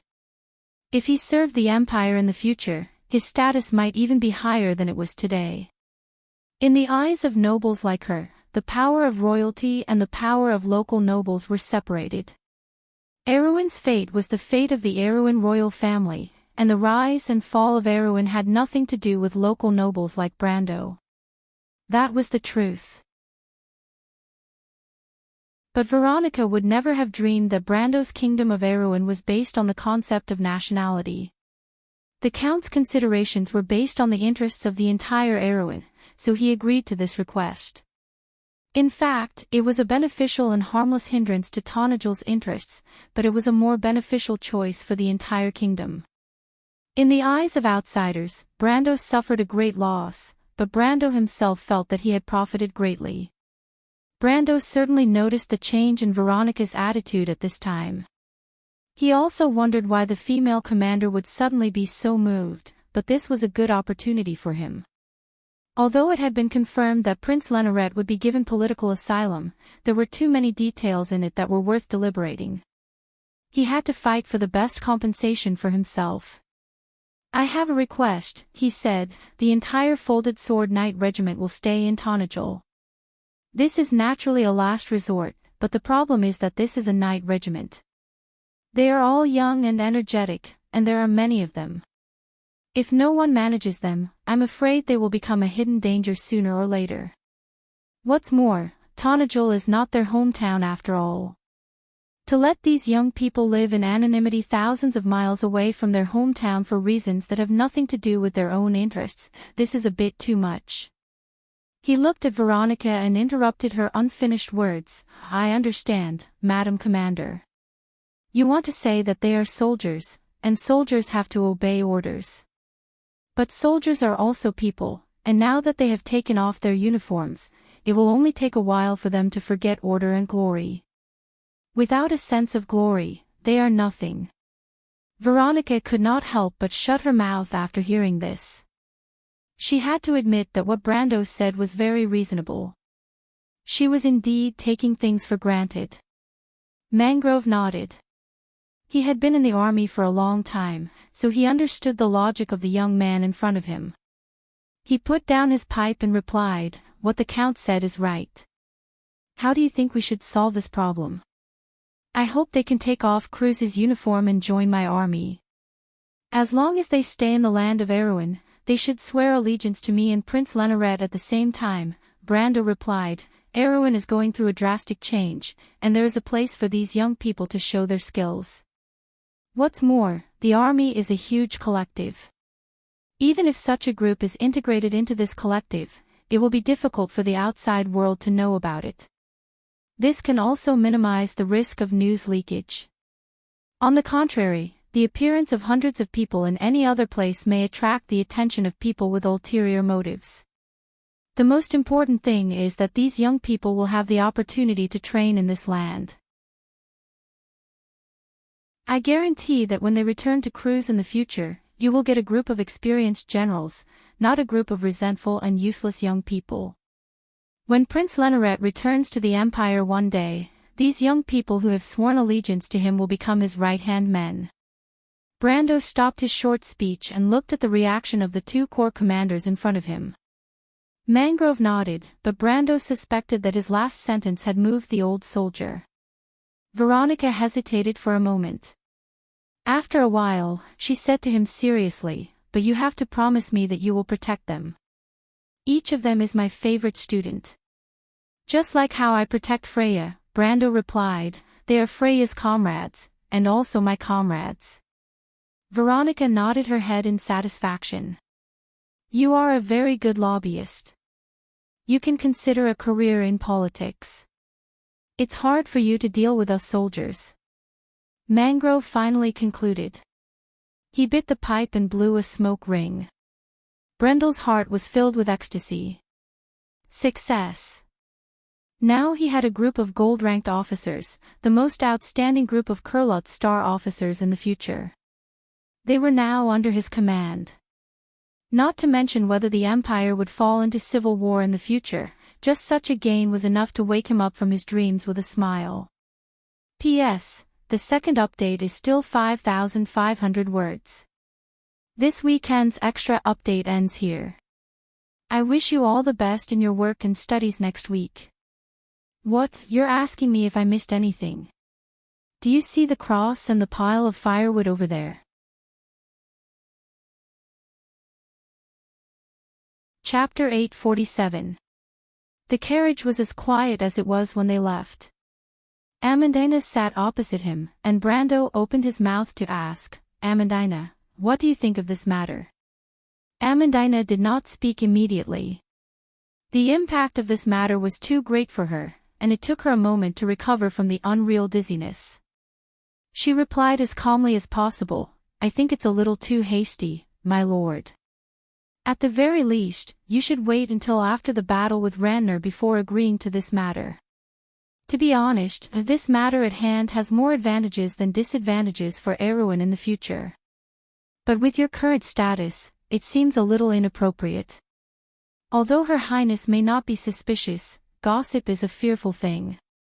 If it falls into the eyes of someone with ulterior motives, it will be a sign of your domineering future. Today is different from the past. My lord, you must pay attention to your relationship with Her Highness." Amandina lowered her long eyelashes, and when she answered, her voice was very soft, and seemed to be rational. Her answer surprised Brando. Amandina was so old-fashioned and cute in his heart. He originally thought that once this noble lady reacted, she would teach him a lesson with a straight face. Today's situation was not easy to come by. He should not easily put his territory in danger because of his own willfulness, because with Amandina's personality, she would definitely do it. As long as it was for his sake, then she would definitely be serious. But she didn't. The layout and wisdom in Miss Amandina's heart were far beyond his expectations. She had even seen through the layout and true meaning of his arrangement. Her words were something he had never thought of before. He had been so focused on the layout that he had almost forgotten the most important thing, the human heart. Brando looked at his own Amandina, his heart full of curiosity. It was as if he saw a noble lady who followed behind him step by step, and even haggled with the people for the festival of spring plowing and autumn planting. In the blink of an eye, she suddenly became a figure similar to Oberway and Makarov, who could really give advice to a superior. Could it be that this noble lady could also level up? He looked at her, his heart full of surprise as if he had found a treasure. "What is it, my lord?" Amandina felt a little uneasy under Brendel's burning gaze, but she was not Scarlet or Freya. She could only blush and avert her gaze. She still remembered her duty as his aide. Even though her heart was pounding, she forced herself to remain calm and asked seriously, "Call me Brando." Amandina opened her mouth, and her face turned red. "Is there any way to remedy this?" Brando asked again. He suddenly realized that it was very interesting to disturb the thoughts of Miss Amandina and then watch her try to remain calm. Amandina, of course, did not notice her lord's bad taste. She took a light breath and nodded. "At least inform Her Highness and tell her what happened. After all, this matter was entrusted to you by Lady Veronica. Your choice is understandable. She should understand your painstaking efforts." Brendel nodded and looked back at the scenery outside the window. The carriage was passing by a shady road outside Port Gris, and the sunlight that penetrated through the branches of the trees was divided into golden fragments and shadows that were moving at high speed. He thought for a moment and withdrew his gaze. He looked at Sheeta, who was sitting beside him and rubbing his itch. The dragon had just finished eating the pastries Amandina prepared for him, and his mouth was full of crumbs. He was checking the drawer under the table to see if there were any leftovers. "Stop looking, there's nothing left." "Sheeta, let me ask you a question. Have you heard of the names Silver Queen or Constance?" Brando asked. The little fat dragon closed the drawer with some frustration and asked back, "Who is that?" This reaction was expected by Brando, so he asked again, "Then have you heard of any treasure in the dragon clan that can rejuvenate people?" Rejuvenation. Sheeta wiped his mouth with his sleeve, rubbing all the crumbs on his mouth onto his expensive vest shirt. "There are many of these things. The fountain of youth is priceless to you mortals, but we have several of them." "Yes, Allah's has one." Brando noticed that Amandina's eyes lit up slightly, and couldn't help but sigh in his heart. He knew that Amandina must be thinking about the little female dragon's treasure. Girls really can't avoid this kind of gimmick of eternal youth, even the old-fashioned noble ladies are no exception. But he shook his head. "I'm not talking about this kind of rejuvenation, but the real one. Not only the face, but even the insides of the body are glowing with youth, a treasure that allows people to return to the heyday of their youth." Sheeta's hand that was wiping his mouth froze, and he replied subconsciously, "How can such a thing exist? If there really is such a thing, our dragon clan would be an immortal race. It's not to the extent of immortality, even if it only works once." "Is there such a thing?" "No," Sheeta shook his head like a rattledrum. "This has already violated the most basic law of Martha." He looked at Brando again, and said with some disbelief, "My lord, I see that you are still young, you should cherish the present, there is no need to pursue these illusory things. I heard that the kings among you humans who pursue immortality are all muddle-headed and incompetent tyrants, but if you really want to, I can recommend you to go to Madara and ask those skeletons for advice." Scram! Brando kicked him. Then he turned back and said to Amandina, "Write a letter. To Her Royal Highness, summer left and autumn came." This sentence was suitable for the current Vero. It had only been a week since Freya arrived at Fort Valendon, and the emerald green of summer outside the castle was dyed with a tinge of yellow. Griffin stood in the corridor, her silver eyes reflecting the rolling hills of the Gone Mountains. The autumn wind had already picked up, and the maidservants behind her had already draped a shawl over her shoulders. The thick and warm fur shawl contrasted against the princess's delicate appearance, but she stood upright, just like her father, grandfather, and great-grandfather. The mountain wind that was called Charmin blew the silver hair on her forehead. The princess opened the letter in her hand, and the paper fluttered in the wind. Her fingertips were slightly pale, and there was a ball of anger in her heart. She read the letter again, word by word, and could not help but crumple it into a ball. The princess's actions frightened the maidservants behind her, and one of them asked carefully, "Your Royal Highness?" "Nothing, it's about that despicable Count Randner." Griffin felt like there was a piece of paper in her heart, and on it was written Brando's name. She used a knife to poke at it again and again. That despicable bastard, but she did not dare to say it out loud. If news of her falling out with Count Tonagel were to spread, she could not imagine how big of a disaster it would be for the South that had just stabilized. Her grandfather could not help her much. After all, Duke Vero was first and foremost a duke, and a noble of the kingdom. "Do you want to invite Lord Oberway or Count Randner over?" the maidservant asked carefully. She thought that the letter contained military intelligence from the south, but she did not dare to make any more guesses. After all, she was just a maidservant. Griffin knew that the count her maidservant was referring to was Audine, and she shook her head in annoyance. "There's no need, it's not a big deal." She then looked at the crumpled paper in her hand. She wanted to throw it on the ground and stomp on it, but after a moment of hesitation, she peeled it back and flattened it. The letter had become wrinkled and was no longer flat, just like the image of the once flawless knight in her mind. It could no longer return to the dreamy vision of a young girl at the beginning. Griffin suddenly felt a sense of bitterness in her heart. Why was everyone like this? Makarov, Grandmaster Fleetwood, Erek, and even this despicable bastard in front of her. Could it be that there was no one in the great Erewhon that she could trust? But she did not dare to reveal such a thing to outsiders. Every word in Brando's letter was heavy, and it weighed heavily on her chest. How audacious of him to involve himself in the matter of the Empire's succession, and then act first and report later. Griffin bit her lower lip until it turned white. Even Brando acting first and reporting later was not as hateful to her. But did that bastard know how terrible it would be if he angered the Empire? This was the dragon's reverse scale, and anyone who touched it would die. Griffin did not dare to let Oberway and Audine discuss this matter. Even though Oberway was her teacher and core ally, he was not someone she could completely trust. Fortunately, Oberway was also clear about this bottom line and did not say anything more. Griffin was smart, and most of the time, she did not need further reminders. Count Audine was not as sensitive as her teacher when it came to politics, but he was loyal to the Empire, so she could rest assured. However, none of them were the most suitable candidates for the position of internal minister in her heart.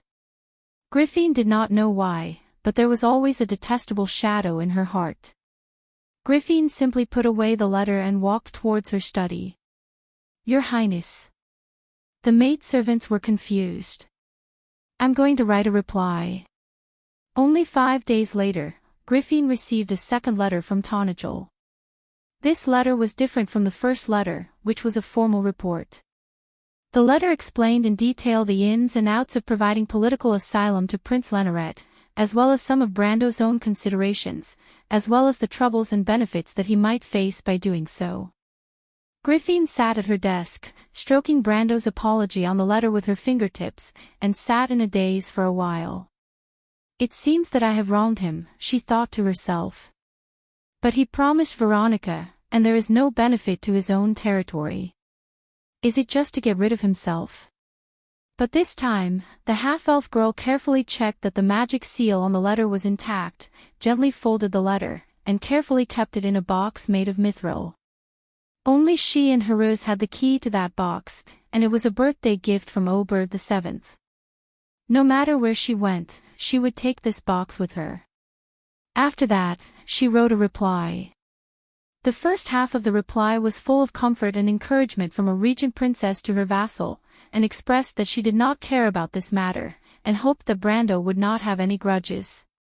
But at the end of the letter, Griffin wrote in beautiful words, "Count, although it may be rude to speak so boldly, I still want to ask you what you think about the future of this kingdom, and the relationship between me, Heruz, and the kingdom and you in the future. I hope that a kind and righteous knight I have met can answer this question." When Brando received the letter, he could not help but laugh. The princess seemed to have no way to deal with him, and she actually played the tender card. But he had no ambition, and when he received the letter, he only had the belief to press forward. He had no other words, and immediately replied to the princess. The letter did not contain a single word, only a blank page, and then he placed the brooch that Griffin had given him on the blank page. A week later, he received a reply. There was only one sentence in the letter. "Mr. Brando, please do as you wish. Erewhon's future, together with Heruz, is in your hands." The forest rustled. Princess Magadol lay quietly on the large bed that seemed to have grown naturally from the walls of the trees. Her blonde hair was spread over the snow-white sheets, and her eyelids were closed quietly, like a sleeping beauty in a fairy tale. But everyone in the room could already feel that the princess had regained her breath. Her chest was rising and falling slightly, and her long eyelashes would occasionally tremble, as if she would wake up at any time. Brando breathed a sigh of relief.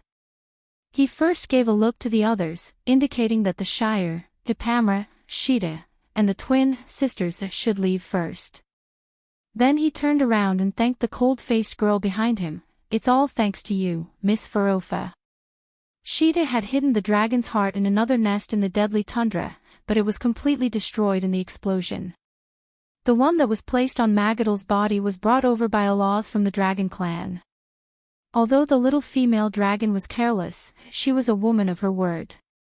It was just that she was supposed to personally implant the dragon's heart into Magadol, but she could not leave because of her confinement period. In the end, she entrusted the cold-faced girl from the dragon clan to fulfill her promise. And Brando happened to meet her once in the Legacy of the Saint, the girl that Alaz called Farofa. He was originally worried about whether there would be any problems, but he did not expect the latter to be so much more reliable than the former. Not only was the entire implantation process clean, but it also seemed that there were no problems at all. Therefore, his gratitude was also sincere. Ever since the Battle of Ampere Seal, he saw Princess Magadol as a friend. If not for them, the princess would not have ended up like this. Every time he thought of the night when Princess Magadol braved the rain to gather information, but was discovered and then executed, he felt very sad.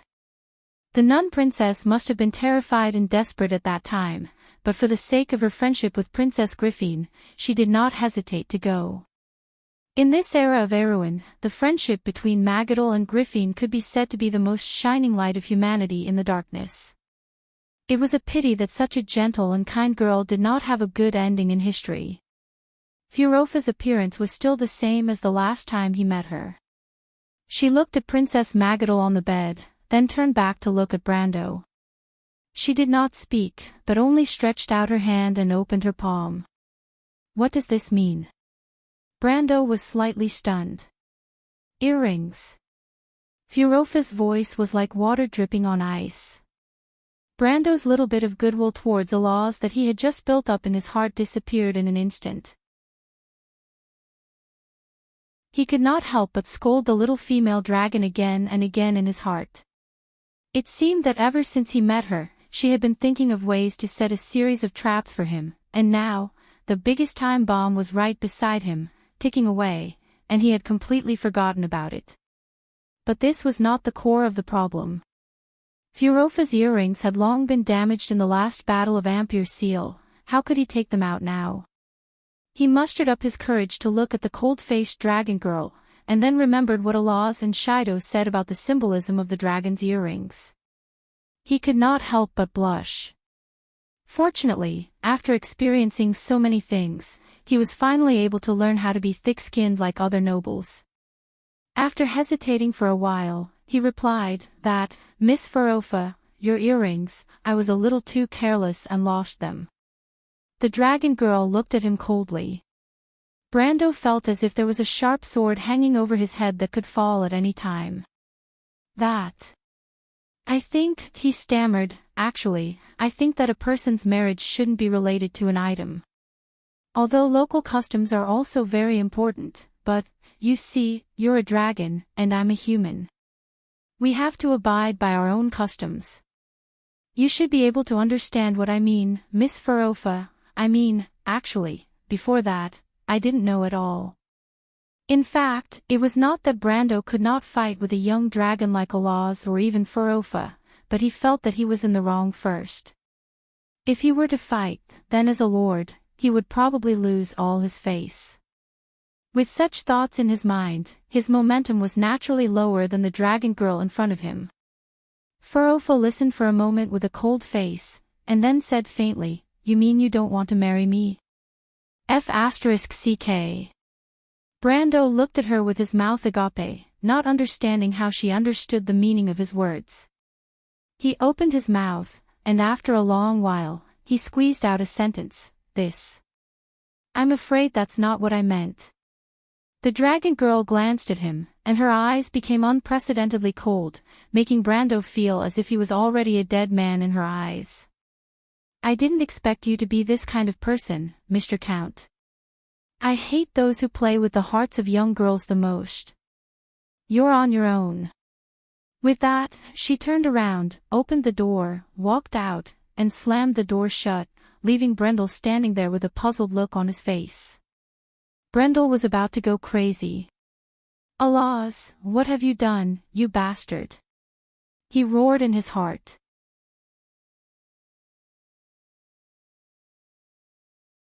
Chapter 848. The fog parted the surface of the sea, and a protruding protrusion gradually appeared in front of them. A ray of light pierced through the fog and shone on the side of the bisca. The sailors on the deck recognized it as a navigation light and hurriedly raised the sails. The first mate gave a signal to the helmsman to turn the rudder while waiting for the pilot's ship to approach.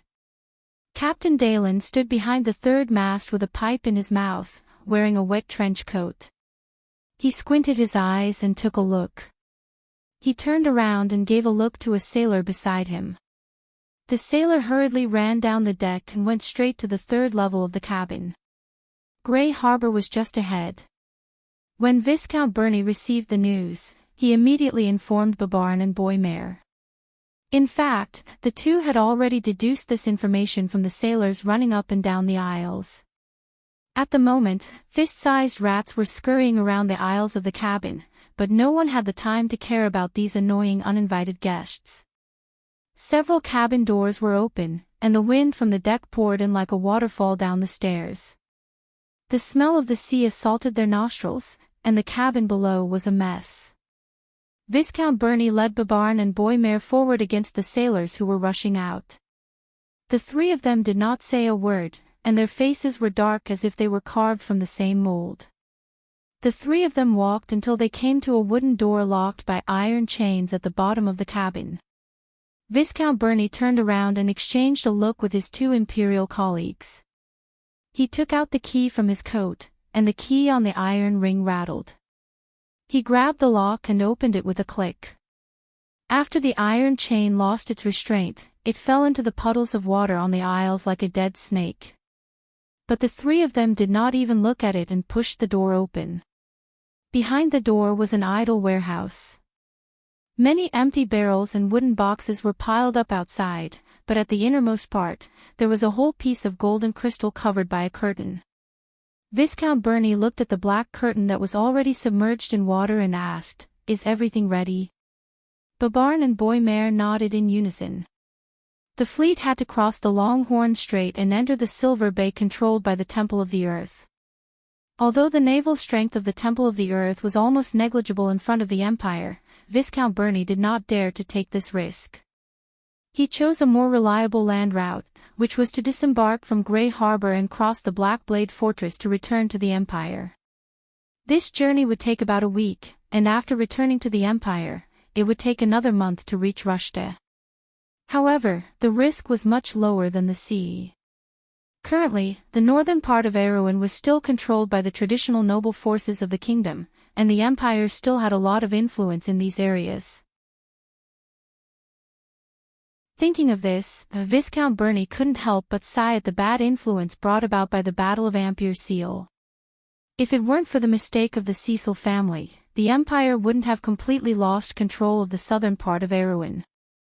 What lay in front of him now was the last checkpoint of the royal family of Erewhon in the north, the home port of the First Royal Fleet, Grey Harbor. The harbor officer had been bribed, but how to transport such a large piece of crystal off the ship without attracting attention was a troublesome problem. The best way would be to break the crystal and get the person and gun out of it. However, he tried once with his own sword a few days ago. The magic sword bounced off the surface of the crystal and broke into 3 pieces before it even touched the surface. He spent thousands of Cruse gold coins to buy the silver-grade sword from a small noble. He also used some tricks, but he didn't expect it to die before it could be used. He didn't have time to feel heartache. Although the hardness of the crystal was beyond his expectations, he still had hope. Boymare had already told him that Babarn had his family's heirloom, the silver dragon's throat. That fantasy-grade weapon might be able to break the surface of the crystal. He looked for Babarn, who was a little hesitant at first. It seemed like he was worried about hurting the woman inside, but Viscount Burney was a little disdainful. If they could successfully complete this mission, when they returned to the Empire, what could they not have in terms of status and women? Why did he have to be obsessed with a mountain woman? Fortunately, Babarn didn't seem too inflexible. After some persuasion, he finally nodded and agreed. At this time, he turned to look at Babarn. Babarn didn't seem to hesitate. He took out the silver crossbow and began to load it, then raised it and pointed at the crystal covered by the curtain. Viscount Bernie nodded with some appreciation, thinking that this was a man who did things without hesitation. Compared to him, Boymare was much worse. He was too timid. Thinking of this, he looked at the ladder. At this time, Boymare seemed to wake up from a dream and hurried up to lift the curtain. Viscount Bernie saw this scene and couldn't help but sigh in his heart. This guy had already put himself in the position of the weakest of the three. In the future, even if he did contribute, he would not be the first. In fact, he and Babarn should have had the same opportunity. This was how character determined fate. Babarn raised the crossbow and pulled the trigger with a bang. A silver light shot towards the smooth surface of the crystal.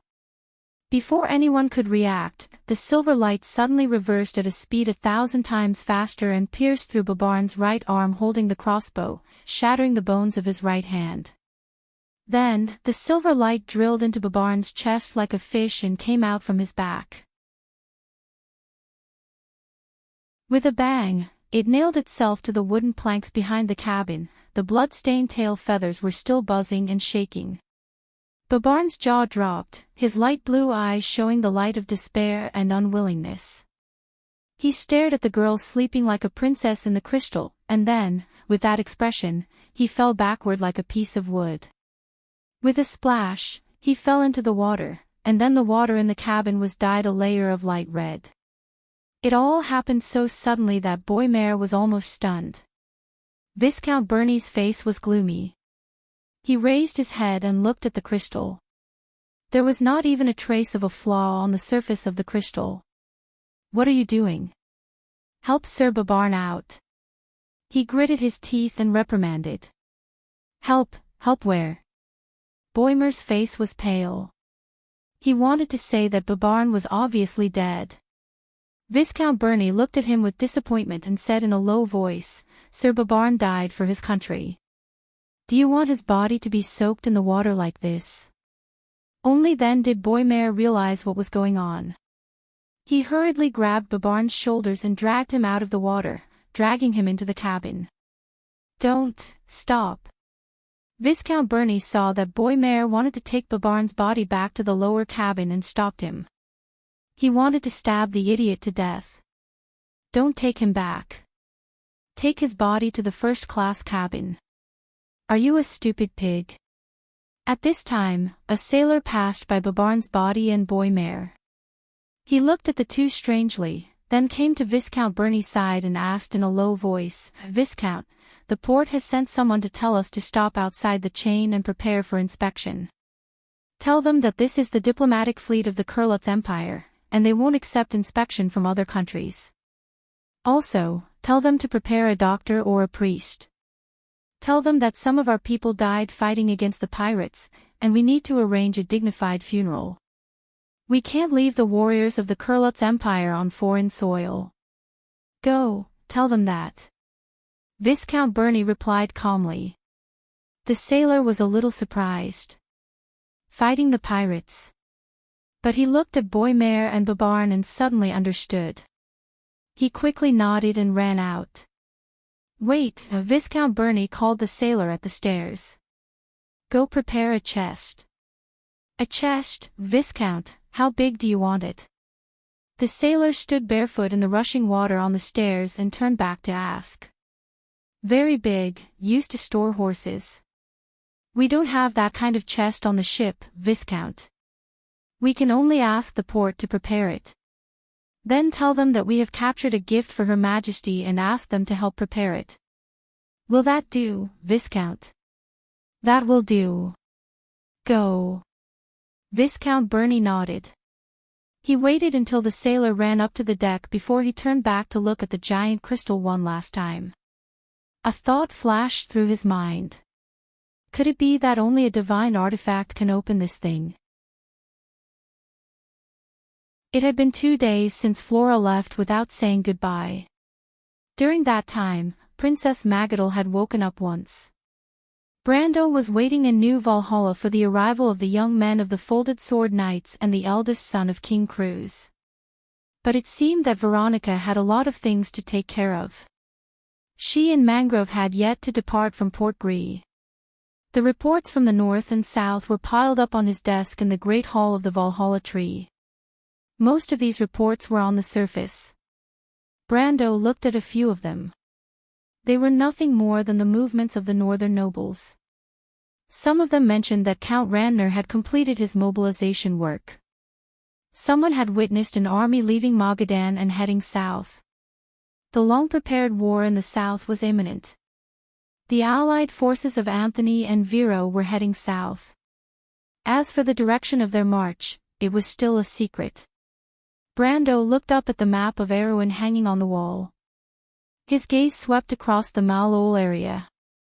Judging from the time, the army should have already entered the area. Count Randner and Bloodstaff were still ignorant of their future and fate. They did not understand what was waiting for them in front of them. The war was only waiting for an opportunity, and that opportunity was the day when Tanajal's army would depart. But Brando was also waiting for the arrival of a critical moment. Before that moment, he would not act rashly. Other news mentioned the unusual movements of the undead in the direction of Butchie. These were all within Brando's expectations. In fact, the information that was sent to him was even less than what he knew. Tanajal's intelligence system was built on the first batch of adventurers from Tanajal and a group of people from the Red Bronze Dragon mercenaries. These people had gone through several selections. After the war with Tanajal, the remaining elites were mostly loyal and reliable to him. However, their abilities were still slightly weaker. Among them, the ones in Ampere Seal were the most outstanding, and the ones in the north were slightly weaker. As for the news from Madara and Cruz, it was purely groundless. However, Erewhon's civil war was no longer the most difficult enemy in front of him. On the contrary, the shadow of the undead in the south was getting stronger day by day. That was Erewhon's greatest enemy. The Cruz Empire in the north was also getting restless. Brando began to feel that his intelligence network was getting weaker and weaker. First of all, he still needed talents. Not only did they have to be loyal and reliable, but they also had to have outstanding abilities. Amandina, the Shire, Freya, and even the Roman were not talents in this area. But Brando suddenly thought of someone, Sue. Her performance in Ampere Seal was impressive. She was calm and composed, and her mind was unusually clear. She was also not easily swayed by emotions. Such a person was simply a natural talent in intelligence. Although Brando did not have any talent in this area, it did not stop him from discovering talents. Maybe I should find time to ask her to come over from the Shire. As he thought about it, he placed the documents he had read page by page at the bottom. After reading more than 10 pages, he frowned again. This day, there was still no news of Scarlet. The mountain girl seemed to have really disappeared from this world. Ever since he saw her for the last time that day in the Spiral Hall, there had been no news of her. Even in the civilized areas around the Deadly Frost Forest, no one had seen a girl with similar characteristics. Brando suddenly felt a little annoyed. He put down the information heavily. It had been half a month. In the early days, he could still comfort himself that nothing would happen to Scarlet. But now, such an excuse was getting weaker and weaker. Sometimes, Brando even wondered if Scarlet had decided to leave him. Or could it be that she had temporarily lost her memory due to the intense shock from the explosion? Not only were these hypotheses ridiculous, but they also could not explain the fact that no one had seen Scarlet after that. Could it be that Milo's myth was really lying to them? But this did not seem to be necessary for a god. He stood up from his seat and then sat down again. His fingers tapped on the table again and again. For a moment, he almost wanted to go back to the Deadly Frost Forest himself, but he also knew that it was futile. He had a faint premonition that Scarlet might not be in the Deadly Frost Forest anymore. She might have left even earlier. But as for why no one had seen her, Brando still had some doubts. He could only ask Lantern Island to help him expand the search area. In fact, Duke Cananon was already a little puzzled as to why he was so obsessed with a maid, but Brendel did not care about it. At this time, someone finally opened the door. Brando looked up and saw Ko Hua in a white dress. She had long white hair and light silver eyes. She was the younger sister of the two sisters, the kind-hearted Ko Hua. Behind her was the impatient elder sister. Dark Ko Hua glanced at him with her blood-red eyes. Her eyes were full of provocation. In fact, Brando had no doubt that if she had the chance, she would pounce on him directly and bite him with her sharp canine teeth. That kind of hatred was undisguised. His gaze passed over the sisters and finally fell on Maynard. Senior, no, Miss Knight had been able to walk a few days ago. Now she was helping him with some things in Valhalla that could be considered as rehabilitation training. Her injuries healed very quickly, which made Brando suspect that this lady seemed to have some special abilities. Maynard also glanced at him, her indifferent eyes saying, "I've called her here for you." Brando nodded to her to show his gratitude. Then he looked at the Ko Hua sisters. "Count, we meet again today," the kind-hearted Ko Hua replied with a smile. This quiet girl was always so polite. And her elder sister ended the greeting with a light snort. Brando did not mind. He asked the Ko Hua sisters to come today to determine their relationship with Valhalla and his territory. In the final battle of the Holy Cathedral of the Hibernator, Dark Ko Hua ultimately abandoned Milo's divine spark and chose to preserve her own soul imprint. She did not choose to die with the body and divine fire of the giant god. Her current state should be a product between a heroic spirit and some kind of law existence. But this state was not something unacceptable to her, because it was one of the ways in which the Twilight Seed appeared in this world. But the problem was that no matter which way Dark Ko Hua and kind-hearted Ko Hua existed in the world, in fact, they had already changed the history that Brando was familiar with. Ekis' eldest daughter survived, so it was hard to say whether her other daughters' endings would be the same as in history, and whether her own ending would be the same as in the game. Brando faintly felt that he had touched another line in the world of Wond. The change in the history and fate of the Cruz Empire was the beginning. So even though the trip to the deadly frost forest had come to an end, he still could not decide how to deal with the sisters. He looked at the twin sisters and temporarily put the annoyance in his heart to the back of his mind. He asked, "Miss Ko Hua, have you gotten used to living in my territory during this time?" Count's territory is peaceful. The people live and work in peace and are far away from disputes. I like it very much. Also, the scenery in Valhalla is beautiful. I am very honored to be able to live in this legendary stronghold. There is nothing I am dissatisfied with. Kind-hearted Ko Hua smiled and replied sincerely. Dark Ko Hua looked at her sister. She was very disappointed with her sister's weak personality. She pouted and said, "Humph. Anyway, I said that I am not happy living here, but you still won't let me go. Hypocrite, annoying person." "You are right, Miss Ko Hua. Do you still remember what I told you before? I am taking a big risk by not killing you. You should understand that you are a part of Dusk. Your existence is a kind of hostility to the civilized world. But you are kind-hearted. I don't want to kill an innocent person because of a possibility. That is not in line with my ideals. But as a responsible person, I hope that you will not leave the range of my protection, okay?" Brando asked. Kind-hearted Ko Hua nodded. "I completely understand, Count." Brando looked at the girl whose mind was as pure as a clear lake. He couldn't help but be startled. Was this really the eldest daughter of the legendary Akis? This kind of purity and kindness was enough to make most humans feel ashamed of themselves. Even he couldn't help but restrain his own suspicions. However, this was a matter of great importance. Brando naturally wouldn't change his mind because of a moment of emotion. He calmed down and looked at Dark Ko-hwa. Dark Ko-hwa was slightly taller than her sister. Brando thought that this might be a reflection of her strong personality in her soul. She looked at Brando with contempt with her blood-red eyes. Is this why Count invited us here? What a superfluous move. My sister and I are now weak and powerless girls. Count, you could have put us under house arrest here with one order. Not to mention that, even if you wanted to unleash your beastly nature at this moment, we wouldn't be able to resist, so there's really no need to hypocritically ask for our consent here. Brando was almost angered to death by this girl. What did she mean by weak and powerless girls?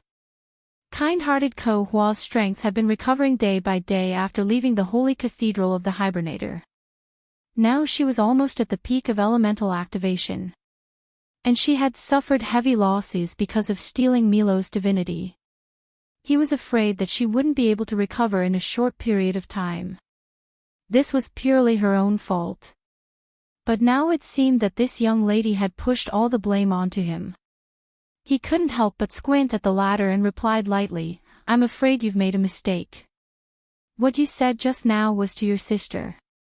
As for you, Miss Ko-hwa, as a war criminal and captive, naturally you can't enjoy the same high standard of treatment as your sister.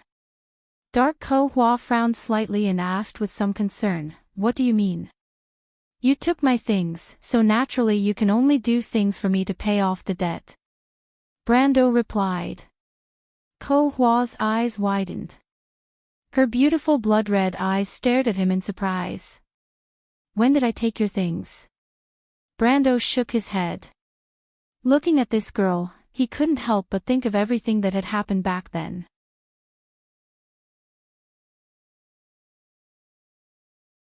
Chapter 849. She must be judged, Lord Milos. Hundreds of thousands of lives have been lost because of her, in Toquinin, Lozca.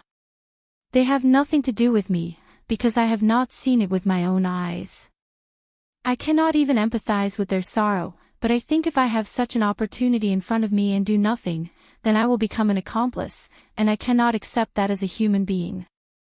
This is not for revenge, but for justice, because no one can escape responsibility for their mistakes. Brando lay in Freya's arms, looking up at the tall phantom in front of him, and answered calmly.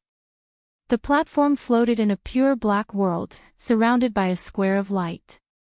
The flashing blue lightning separated the inside from the outside world, and the violent energy turbulence raged in the outside world, but it could not affect the world inside the light at all. In terms of the purity of divine power, Milos was thousands of times better than Dark Ko-hwa. Milos shook his head heavily, and said in a rumbling voice, You killed her, and the other Ko-hwa will die because of it. She is innocent. Brando frowned, wondering if this was true. Dark Ko-hwa's crimes were unforgivable, but if the other Ko-hwa was responsible for what she did, it was not unreasonable on a certain level, but it was a little too barbaric.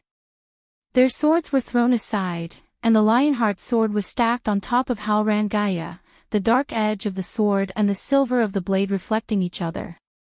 Brando turned his head and saw Ko-hwa, who was a little further away, pale as a sheet, lying weakly in a pool of blood. Her ebony hair spread out on the platform like an offering. She seemed to have foreseen her end, but her blood-red eyes were still staring at him with hatred, and the resentment in them was too deep to be resolved. Veronica's weak voice was heard. But she is not innocent. She and this guy are two sides of the same coin. When she separated her dark soul, she should have realized this. If one day she is judged for the sins of the other side of her, it is not against common sense. Her voice was as deep as water, and it was not difficult to hear the burning anger in her tone. Lozca, which was destroyed by Dim Korfa, was a city under the rule of the Empire. No one would be able to remain calm when their country was attacked like this, let alone a female army commander. Indeed, Milos replied in a rumbling voice. But she does not deserve to die. Does not deserve to die. She only fulfilled my will. If it was me who woke up, and not her, the result would still be the same. She is a willful little girl, and although she has done some wrong, she does not deserve to die. If that's the case, then those hundreds of thousands of lives deserve to die, Lord Milos. Veronica asked angrily. Brando could not help but look at the commander with some admiration. The person in front of her was a real god, and she dared to question him in such a tone. The so-called strength of the Empire's soldiers was probably nothing more than this. The goddess of war of the crew's people had never let down those who trusted her. Milos sighed. Letting the gods return to this world is a mistake in itself. Perhaps it is too cold in your eyes, but the awakeners must fulfill that promise. The feelings of mortals are precious, but unfortunately I cannot understand them. I cherish these ordinary things, so I do not want to see that kind of thing happen. But since it has happened, someone must be responsible for it. But that person is not Ko Hua. It is meaningless to vent your anger, and it will not let the dead rest in peace. Brando did not answer. He had already expected this. In my eyes, this new world is humble, ignorant, full of mistakes and impurity. It is not as glorious as the order of the ancient times, nor is it as inspiring as the Golden Age and the Silver Age, Milos replied with a rumbling voice. But in your eyes, it is precious, and that is enough.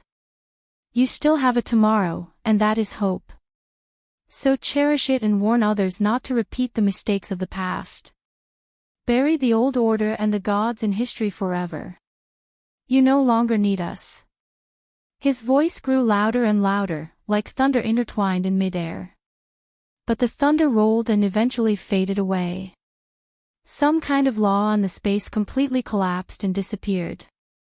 Lord Milos. Veronica frowned and noticed something. He approved of Freya's choice. Brando replied softly. Mortals could not kill gods after all, but Milos kept the promise. When Erek and the others made their choice, he returned to this world. Forced by the promise with Alphonse and the crystal, he had to destroy the current order and rebuild the glory since the ancient times. Whether it was through Corfa's hand or someone else's, Milos had another myth in his mind, and this myth was more similar to that of a mortal. He might have seriously thought about what the crystal said in the Cloud Temple and agreed with it. So when Freya made her choice again, it responded, disintegrated itself, and dissipated from this world. It was as if an azure night had pierced through the firmament. This time, mortals killed gods. Milos said that one person must be responsible for the mistakes of this world. That person was her. She had forgiven Ko Hua. Although Brando still did not understand why the two sides that were once opposing each other would understand each other. He looked at Ko Hua in the dark. The she-wolf was no longer looking at him, but looking up at the violent energy turbulence in the dark. Brando saw her blinking hard, her eyes were a little red. Incurable. The weak get weaker, and the strong get stronger. This is the truth of the world. These guys go against the flow, so they fail again and again. This is the hypocritical order. She said coldly, or, why don't you just do what you did back then and fight us fair and square? Let's see who's right and who's wrong. Who's the one who insists on the truth? What kind of man are you if you compromise? That's why you said you have one less enemy. Aren't you happy that you're one step closer to your truth? Brendel glanced at her and replied calmly. The father of the frost giants had chosen to take responsibility for this. He could no longer hold Dark Ko Hua accountable. As Milos said, although she was wrong, she did not deserve to die. But this guy's attitude and way of speaking were really annoying. He really did not know how she developed her personality. Ko Hua sighed faintly. My enemies, at least, used to be good men. It was an honor to fight with them. Now, there are only despicable people like you left. I feel unworthy. Yes, and the despicable people are coming to kill you now. Brando could not help but threaten her. You dare. You promised Milos. Dark Ko Hua's eyes widened. Her beautiful blood-red eyes stared at him with inexplicable surprise. It was exactly the same expression as before. But now, they were no longer under the deadly frost forest, nor under the protection of Milos' divine power. They were in the tree hall of New Valhalla. The sun was bright, and through the tall arched windows, the warm but mottled colors blended into the atmosphere of the entire hall. Dust settled up and down under the light. Brando put down the document in his hand, raised his hand, and pointed to his forehead, and then pointed to the other's snow-white forehead. You forgot. Dark Ko Hua's face turned red. She gritted her teeth and looked at Brando. You still have the nerve to say that. Do you know how painful it was when you stabbed me? You don't understand girls at all. And there was so much blood. It was disgusting. Maynard and the kind Ko Hua were inexplicably surprised. Both of them looked at Brando with a gaze that made his hair stand on end. It was as if they were getting to know the liege all over again. My liege, what did you do to my sister? The kind Corfa's first sentence was fierce, but the second sentence made her lower her head, as if she was embarrassed. Her face was red all the way down to her neck. I'm sorry, I mean, if you want to do anything to my sister, please ask for my permission first. Although it's a little embarrassing to say this, because I'm her twin, I can empathize with her. Brando was almost choked to death by the two sisters who echoed each other. He glared at Dark Ko Hua. Cut the crap. That thing is indeed in your body now. Unless you want to dig it out and return it to me, you'll have to work for me until then. Dark Ko Hua's face turned pale. She subconsciously gestured with her hand on her forehead. After losing Milos's divinity, the power of the Moon of Lies was on the kind Ko Hua. At this moment, she was no different from an ordinary human girl. Digging that thing out of her forehead would be suicide. But she hesitated and asked weakly, if I dig that thing out, will you let me go? No. Then die. Dark Ko Hua gritted her teeth and replied. She replied bitterly, I've lost all my power. I'm no different from a mortal. What's the use of having me here? Dark Ko Hua seemed to have suddenly thought of something. Her expression changed, and she looked at Brando with her beautiful eyes. She opened her small mouth slightly and said in horror, you can't really be greedy. Shut up. Brando interrupted this imaginative fellow in annoyance. What I need is your knowledge. I don't think anyone else in this world can match your knowledge of things in history before the New Age. You mean ancient things? Ko Hua's expression changed and turned cold. You want to get the secrets of the Twilight Dragon from me? Don't even think about it. Even if you kill me, I will never betray Lord Twilight Dragon. Brando looked at the somewhat determined Dark Ko Hua. He didn't expect her to have such a side to her, but he shook his head. I'm not interested in that. I only care about the present. I have some things here. Please help me identify them. As he spoke, he took out a few items from the dimensional space and placed them on the desk. Ko Hua's expression changed when she saw the first item. It was a pair of gloves. The gloves were woven with silver threads and inlaid with pearls. On the back of the hand, there was a strange magic formation surrounded by a blood-red gem. The silver threads extended to the 5 fingertips. Then, her gaze turned to other things. She couldn't help but bite her lower lip. She looked at Brando with burning anger in her eyes. It was a breastplate. The surface of the breastplate was engraved with the relief of a double-headed eagle. The strange thing was that this armor didn't seem to exist in the modern world. Its state seemed to be constantly changing. It was clearly placed in front of her, but it gave off a feeling that it was far away. Next was a bow. The handle of the bow was the head of a demon. The demon's 4 pairs of long horns extended to both sides, forming the arms of the bow. The bow didn't have a string, but there was a faint purple mark between the arms of the bow. The 4th item was a staff. It looked a little like a spiked hammer because the head of the staff was a cross made of stone. On the cross, there was a statue of goddess Gaia. This item was very common in the Earth Holy Temple. It was the scepter that the priests of the Earth Holy Temple often used. However, this one was especially different because there were 4 shining runes on the staff. Brando happened to recognize these runes. They were known as the original runes of the Law of the Earth. These runes didn't seem to be faked, so the origin of this staff was very suspicious. The last item was a cavalry sword. The whole sword structure was very simple. It looked like the work of the elves, but there was a relief of the King of Fire elves on the pod-shaped hilt of the sword. Out of the 5 pieces of equipment, Brendel could only recognize one of them. It was the dragon's riddle glove. The glove had almost the same effect as Bahamut's blessing, but it was a female item. The difference was that Bahamut's blessing leaned towards defense, while Dragon's riddle's effect was more towards offense. Apart from being able to complete instant alchemy like Bahamut's blessing, Dragon's riddle could also be called a magic circle spell. Magic circle spells were the strongest among all elemental magic, but they were also the most inflexible and cumbersome spells.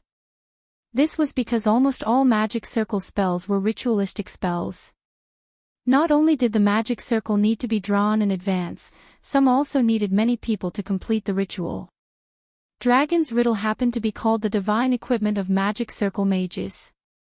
Therefore, Bahamut's blessing was only a piece of fantasy equipment, while Dragon's riddle was an ancient item. It was only a hair's breadth away from being a demigod item. Ko Hua looked at these items, as if a ball of fire was burning in her chest. She looked like she was about to spit fire. She looked at Brando and said, "These are all mine." "Now they are my spoils of war," Brando replied. "You expect me to tell you how to use them?" Dark Ko Hua was so angry that she gritted her teeth, as if these words were squeezed out from between her teeth. "Ko Hua, you're not willing to be immortal, are you?" Brando suddenly asked. "Even if I let you go, with your beauty, you'll only be a plaything of the powerful outside. I believe that you're not willing to be like this. You're a person who has the ability to control your own destiny. You'll definitely not be willing to live under someone else's roof. You were once high and mighty, and mortals were like ants in your eyes. I believe that once someone has tasted that sweet taste, they won't be willing to be lonely anymore. Am I not living under someone else's roof now?" Dark Ko Hua replied hatefully, but then her eyes turned slightly, and she smiled charmingly. "But I've heard about the history of you humans.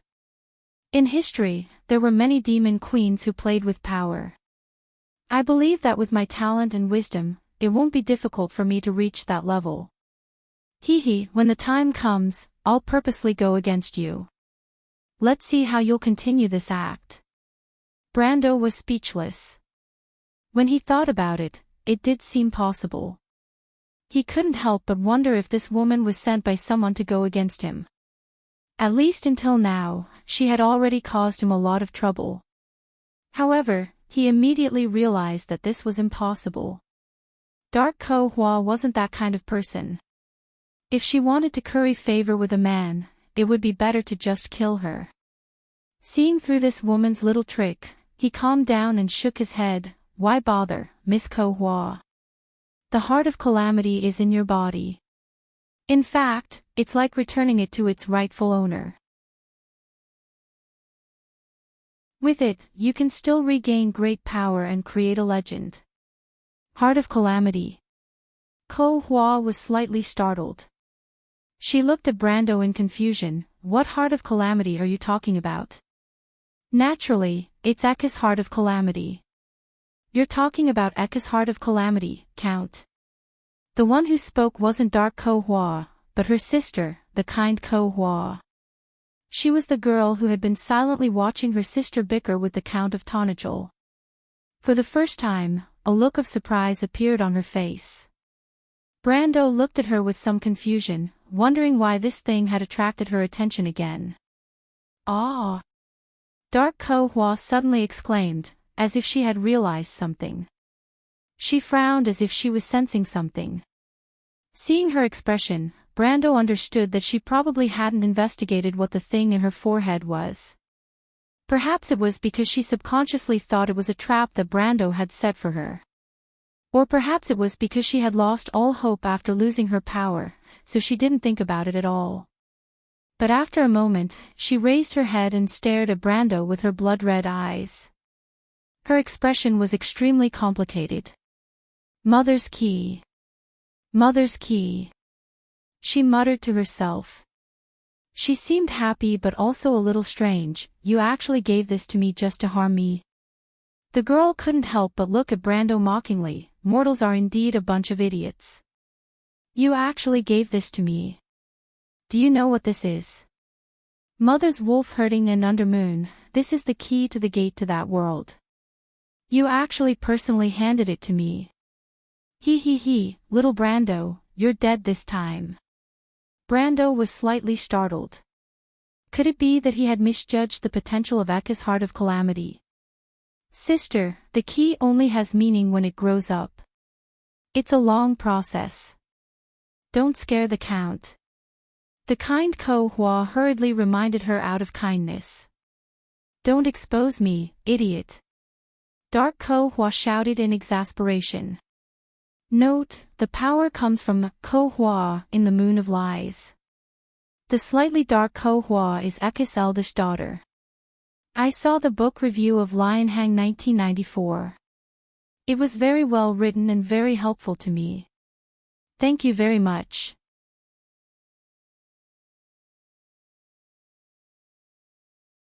Chapter 850. So you're agreeing. Brando didn't care about Dark Ko-hwa's temper. Instead, he saw that her tone had softened. It seemed like the heart of disaster was an unexpected gain for her. Even the frustration and anger from the failure in the deadly frost forest no longer showed on her face. Dark Ko-hwa hesitated for a while before hesitantly saying, "I have a request." "Speak. You have to promise to protect me during this period of time. If anyone wants to harm me and my sister, no matter who the other party is, you have to do your best to ensure our safety. Moreover, when I feel that I have the ability to protect myself, I can choose to leave on my own. You can't stop me. Only then can I consider reluctantly agreeing to your request." Brando looked at Dark Ko-hwa's blood-red eyes and didn't comment. He replied, "The last condition needs to be changed slightly. When you can defeat me, you can choose to leave on your own." Dark Ko-hwa gritted her teeth and couldn't help but reveal the sharp fangs unique to the Dusk Wolf clan. "When I can defeat you, I'll definitely cut you into pieces, you bastard." She thought to herself, but still nodded and reluctantly agreed to Brando's condition. Originally, the last condition was just her being unreasonable and wanted to take the opportunity to blackmail Brando. She didn't expect that he would see through it so quickly, so she didn't want to be thick-skinned and continue to pester him. Brando pushed away the breastplate on the table and asked calmly, "What's the origin of this breastplate?" Dim Korfa's request for protection came as no surprise to him. He could tell that she was still feeling insecure about her current situation. Although he promised Milos not to kill her, it didn't mean that he wouldn't hand her over to someone else. In the civilized world, there were organizations like the Four Holy Cathedrals that pursued the power of order. If the Holy Cathedral of Fire found her and asked him to hand her over, there was no reason for him to harm his own interests for a potential enemy. Brando knew that even though Dark Ko-hwa was stubborn on the surface, she actually cherished her life a lot. Furthermore, she was very greedy for power and authority. To the kind Ko-hwa, he could only reason with her, but to the Dark Ko-hwa, it was too easy to catch her tail. Dark Ko-hwa looked at the breastplate unhesitatingly and unwillingly replied, "This breastplate is called Ronia's Crevice. It is a hero's armor tailor-made for the Supreme King of the Dazzling Light, Ronia. It is only a part of it. This set of armor is called the logical sin in our era because it can distort the laws of nature. When normal law threads hit it, the effect will be completely distorted and lose their effect. Then isn't it invincible? Brando looked at the breastplate with some surprise. This effect was at least at the level of a divine artifact. It's not that exaggerated. Don't open your eyes so wide. It will make people think that you're just a country bumpkin, Dark Kohwa replied in a disdainful tone. It's just a distortion. It's still far from being able to completely isolate the laws of nature. Brando didn't wait for Kohwa to finish speaking and checked the armor himself. The original attribute of the armor was breastplate, ancient, but after Dark Kohwa described it, it became Ronia's crevice, breastplate. Defense 5. Strength plus 15. Vitality plus 75. Gate of Law, weakens law attacks by 1 level. This was indeed an ancient item. Brando understood when he saw the strange attribute ratio. And this breastplate was not invincible in Kohwa's words. He couldn't help but gulp. Weakening law attacks by 1 level meant that the lines of law had no effect on the existence of elemental awakened in him. The lines of law attacks of elemental awakened opponents were as weak as the peak of gold. The only drawback of this breastplate was that its ability was basically useless against opponents below elemental awakened. However, this only drawback was basically insignificant compared to its advantages. This was because he had improved the toughest defense against the lines of law after elemental awakening, and this was only one of the accessories of this set of armor. Brando couldn't imagine what the attributes of the full set of Ronia's crevice were. The dazzling light are of the dusk species. No, Kohwa shook his head, they are gold folk. Gold folk. Brando suddenly realized that this armor might have once been Kohwa's spoils of war. Sure enough, she replied proudly, I did pluck this from Ronia's corpse. It's of no value. I just kept it as a souvenir, so I only kept the breastplate with his emblem. What a wastrel. Brando finally understood how terrifying Kohwa was in ancient times. No wonder she didn't care about mortals at all. Now that she had fallen to this state, it was difficult for her. Then what about this? Brando moved his hand away from the breastplate and placed it on the demonic longbow. The classification of ancient items was very vague. The Ronia's crevice had the strength of a mythical item. In fact, in a sense, it was close to a subdivine artifact, but it did not have the ability to instantly change the situation of a battle like a subdivine artifact. Moreover, most subdivine artifacts had extraordinary origins and were not comparable to mythical items. Bow of Retribution. What's the use of it? It has another name. It's called the Bow of Retribution. It means a life in exchange for a life. This bow was made from the head of a Balrog lord in the lower layer of the Sulphur River. In my opinion, it's just a very interesting toy. Brando frowned. Kohwa's description gave him a bad feeling. He searched for the attributes of the bow. After Kohwa's simple description, the attributes of the bow became visible. Bow of Retribution. Attack power 75 to 105. Retribution, at the cost of 1 soul, draw the bow once. There were no attribute bonuses, and the attack power was ridiculously high, almost as high as the Holy Lance of Heaven. When he looked at the attached skills, he knew that this was a demonic item through and through. Brando had always kept a respectful distance from demonic items, but he still asked, this bow requires the wielder to consume his life to draw the bow? Of course not. Otherwise, who would use such a stupid thing?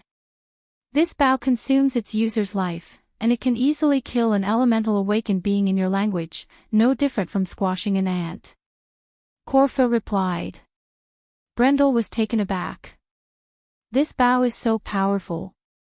Although sacrificing a life in exchange for a chance to draw the bow sounded evil, if there was more than one enemy in a battle, He could kill the weaker opponents first in exchange for a chance to draw the bow to deal with the elemental awakened existences. After all, elemental awakened existences were highly respected figures in any region, so this bow was a little too outrageous. However, Dark Ko-Hwa seemed to guess what he was thinking when he saw his expression. Stop dreaming, country bumpkin. How can an ordinary soul drive it? The soul that drives this bow must at least have the seed of the law. Seed of the law. According to you, it must at least be elemental awakened. F***ck Brando immediately lost interest in the bow. A demonic item was indeed a demonic item, full of the taste of chicken ribs. Then what about this thing? He took out the heavy stone scepter and asked. Unexpectedly, Dark Ko-Hwa glanced at it and his eyes flickered slightly. This thing has some history. I'll tell you about it later. Let me tell you about the history of the last cavalry sword. Brando was slightly startled, but he nodded calmly. She looked at the cavalry sword with a pod-shaped guard. It was a one-handed sword, a bit like a command sword. The whole sword was quite exquisite, a bit like a ceremonial item. This is the work of the fire elves. They forged this sword from a large furnace. I like its shape very much.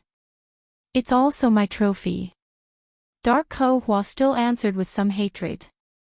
It's called the Realm of Fire. Brendel's heart skipped a beat when he heard the name. He suddenly remembered that his senior sister had a similar weapon in his previous life. It was called the World of Wind, and that staff was also an ancient artifact. Only now did he remember that the staff was very similar to this cavalry sword, and there was a statue of the King of Wind Elves at the top of the staff. He subconsciously glanced at Maynard and found that the female knight was also looking at the sword a little strangely. Obviously, it had also evoked her memories. Could it be that this sword and the staff are a set? Brando picked up the sword. Realm of Fire, attack 55 to 87, bloodline power plus 100. Bloodline of Fire. When the Realm of Fire is in flames, the attributes increased by the user will be converted into strength. At the same time, when the wielder comes into contact with flames, the wielder will not be harmed. Instead, the damage will be converted into healing effects. When the wielder casts a fire-related spell, casting speed plus 3. What an extreme attribute. Brando first sighed. Such extreme attributes of an ancient item were really rare in modern magic items. This sword was a typical magic sword. A magic swordsman would be like a fish in water with it. However, Brando still had the same thought. It was a pity that he did not walk the path of a magic swordsman. He looked at Maynard, then put down the sword and looked up, waiting for Dark Ko-Hwa's final explanation. There was no doubt that among the 5 pieces of equipment, the most valuable was the stone scepter. Sure enough, Ko-Hwa looked at the scepter and sighed. Actually, you should have heard of this scepter before. It is the will of the mountains. The will of the mountains. The one who spoke was Maynard. The female knight frowned and asked, is it a sacred item of the goddess Gaia? It's that thing. After Maynard's reminder, Brando also remembered. Today, on the southwest border of the Cruz Empire, on the Great Plains bordering Erewhon, the area known as the grassland of Benin was still the traditional sphere of influence of the Temple of Earth. In the north was a steep snow-covered mountain range.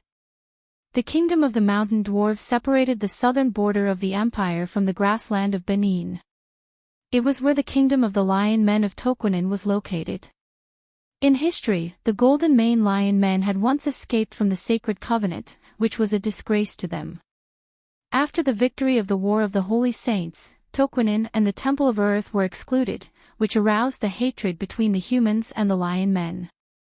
To this day, the Lion Men of Toquenin were still invading the borders of the humans, as if they were just trying to regain their lost glory. In an earlier era, the power of the Temple of Earth was not as weak as it was today. Before the fall of Babel Fortress, it was said that in the mountains north of the grassland of Benin, there was a temple that belonged to the goddess of earth. There were 3 divine artifacts in the temple. One was the Halran Gaia, the other was the Holy Lance of Heaven, and the last one was the Will of the Mountains. Among the 3 divine artifacts, the Halran Gaia was a sacred sword given to the hero of the giants, Miguel.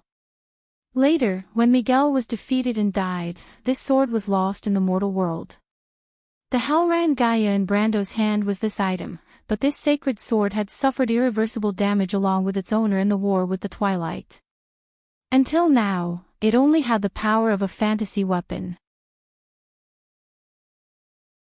It could be said that its symbolic significance to the Temple of Earth was far greater than its actual use. The origin of the Holy Lance of Heaven was needless to say. It was a sacred object given to the heroes of the mortal world by Gaia.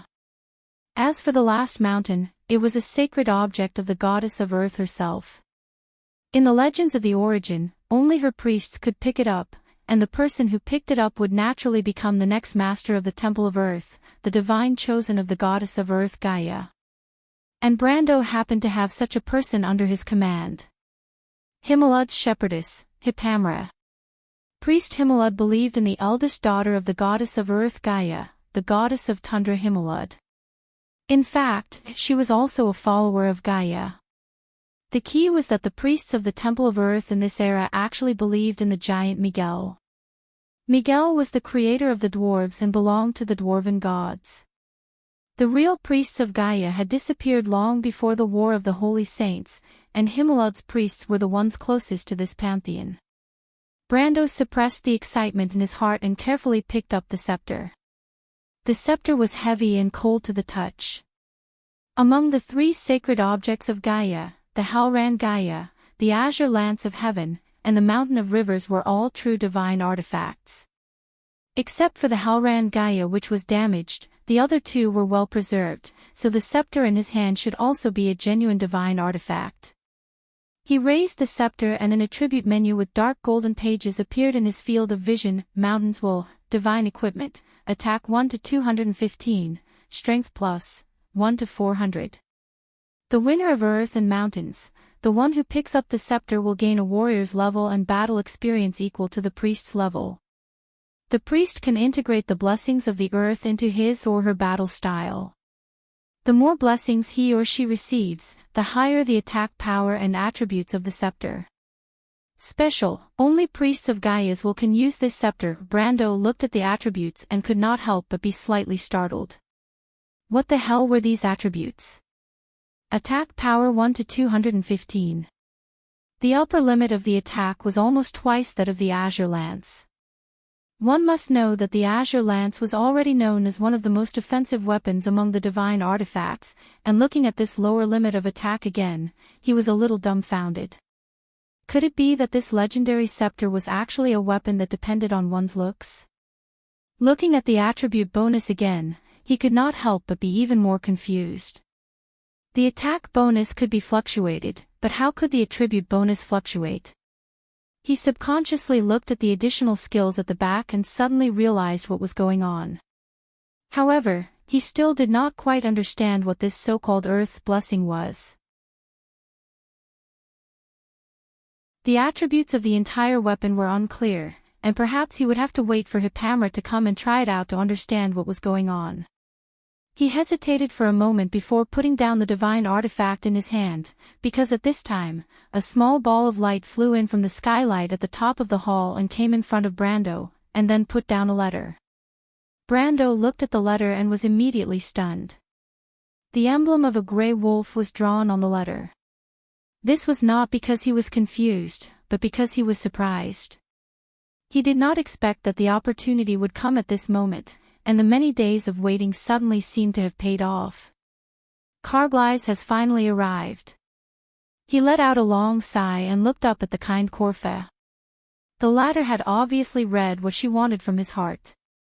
She smiled gently and said, "I've always heard that the Count is preparing for a war. It seems that the time has come. Unfortunately, Corfa is really not interested in these things, so I'll have to take my leave first." Brando was a little embarrassed. Sometimes, divine power was an incredible thing in the eyes of mortals. Although he knew that Ko Hua would not use it to do anything bad, he still felt very uncomfortable. He could not help but explain. "This is not for war, but for peace." Brando answered, perhaps he did not want to leave a bad impression on her. Unexpectedly, the girl shook her head and said, "I understand, my lord. Not all battles are meaningless. For selfish desires, for justice, war has all kinds of goals, and some even have the attributes of evil and justice. I'm not against war, I just don't like fighting. My lord, you don't have to worry too much." After saying this, she bowed slightly to Brando and left. She did not behave like a demigod, but more like a well-behaved noble lady. Ko Hua in the dark did not seem to hear the conversation between her sister and Brando. She stood there motionlessly until her sister left. She shook her head and said, "How naive." Brando did not expect this girl to be so merciless to her twin sister. He could not help but look at her. But what he did not expect was that Senior Maynard seemed to agree with her sister. But then he understood that the kind Ko Hua was indeed too naive when she said that she wanted to stay away from war. Hating war wasn't a bad thing, but sometimes disputes couldn't be avoided just because you wanted to. Blindly avoiding war was actually just enjoying the protection provided by others. But one day, everyone who was willing to fight for you would leave you, and you would not be able to avoid it. When Erek forced her to intervene in the conflict, it was the dark Ko Hua who stood up for her sister. But what if the dark Ko Hua was no longer there? Brendel shook his head and said to the little ball of light, "Can I trouble you to call Monica over for me?" The light spirit nodded happily at him in the air and flew out of the hall in the blink of an eye. Brando opened the letter. It was indeed a familiar name. "I dare not forget your kindness. I await your arrival. Corwin." He looked up, and his gaze seemed to have passed through the stained glass arch of the hall.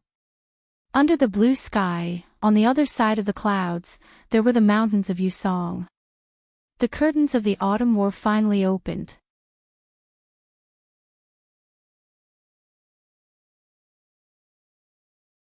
Chapter 851. As early as the month of harvest, the villages and manors from the north of Buchi to the Grinoires Passage were notified that the Roman Black Rose of Buchi might be stirring. The white-winged cavalry of the Vermeer Legion under Braggs was stationed there. The deputy commander, Walter, had already received the news from the princess, warning the local areas of the possible war and organizing the evacuation. However, this work was carried out in name only. The people of the land, especially the farmers, were reluctant to part with their most precious wealth. The nobles were also unwilling to send their hired farmers to the north and let the land go to waste. The key was that the last period before the autumn harvest, the fields were still heavy with wheat ears. If they fled at this time, the year's harvest would be hopeless, and it might even be affected in the coming year. Almost everyone stayed with a fluke mentality, except for a few craftsmen. However, in the north of Buchi, these orders were carried out very well. The memories of the war from last year were still fresh in the minds of the residents, and a deep fear was still in their bones.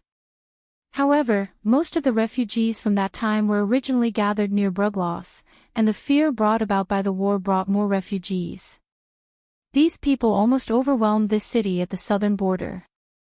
In order to ensure the supply of the army, the city lord, Baron Rockwell, had to reduce the rations of the refugees outside the city. A feeling of anger and uneasiness had spread among the people. In early September, a letter was handed to Princess Griffin by Freya. "Your Royal Highness, Madara may have completed the unification today.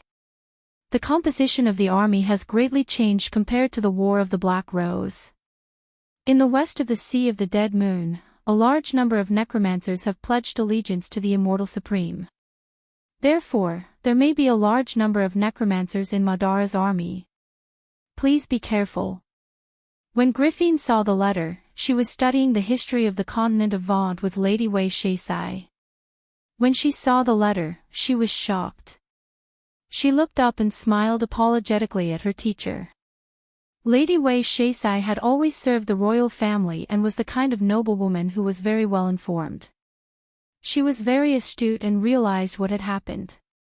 She smiled and nodded at Her Royal Highness, put away her teaching materials and left. Griffin hurriedly picked up the letter and went to find Oberwei. After reading the letter, Oberwei was a little puzzled. It was not easy to plant an informant in Madara. The royal faction spent a lot of effort in the past year to plant a few very peripheral informants, but the news they sent back was that everything was normal. How did Count Tonajul know so clearly? He flipped the corner of the letter and pondered for a moment. Your Royal Highness, can you confirm the origin of this letter? This letter was personally handed to me by Freya. There shouldn't be any problems. Griffin blushed. She was embarrassed to say that only she and Brando knew about the secret mark on the letter because she did not tell anyone about it. She was also worried that Oberwei would think that she did not trust him enough. However, Oberwei's expression did not change. He shook his head and said, "This is a little too strange. Where did Count Tonajul get this information from?" "But Oberwei, I don't think Count Tonajul has any reason to lie to us about this matter." Griffin frowned and argued. Oberwei looked at his nominal student with some surprise. He had heard rumors that she had a grudge with Count Tonajul, but he did not expect them to reconcile so quickly. However, this was also good. Before Brando became famous, Oberwei had interacted with him for a long time. He always felt that this person was not as greedy as the rumors said. Although time would change everything, some deep-rooted nature was difficult to remove. Besides, Erwin needed stability now. If the princess was eager to fight for power and wealth, it would not be a good thing. Fortunately, the princess knew the big picture. Oberwei nodded, but immediately shook his head and said, "The letter said that Madara may have completed the unification today. If this is true, this letter is too important. However, I have some doubts about whether Madara can complete such a major change in just a year and a half."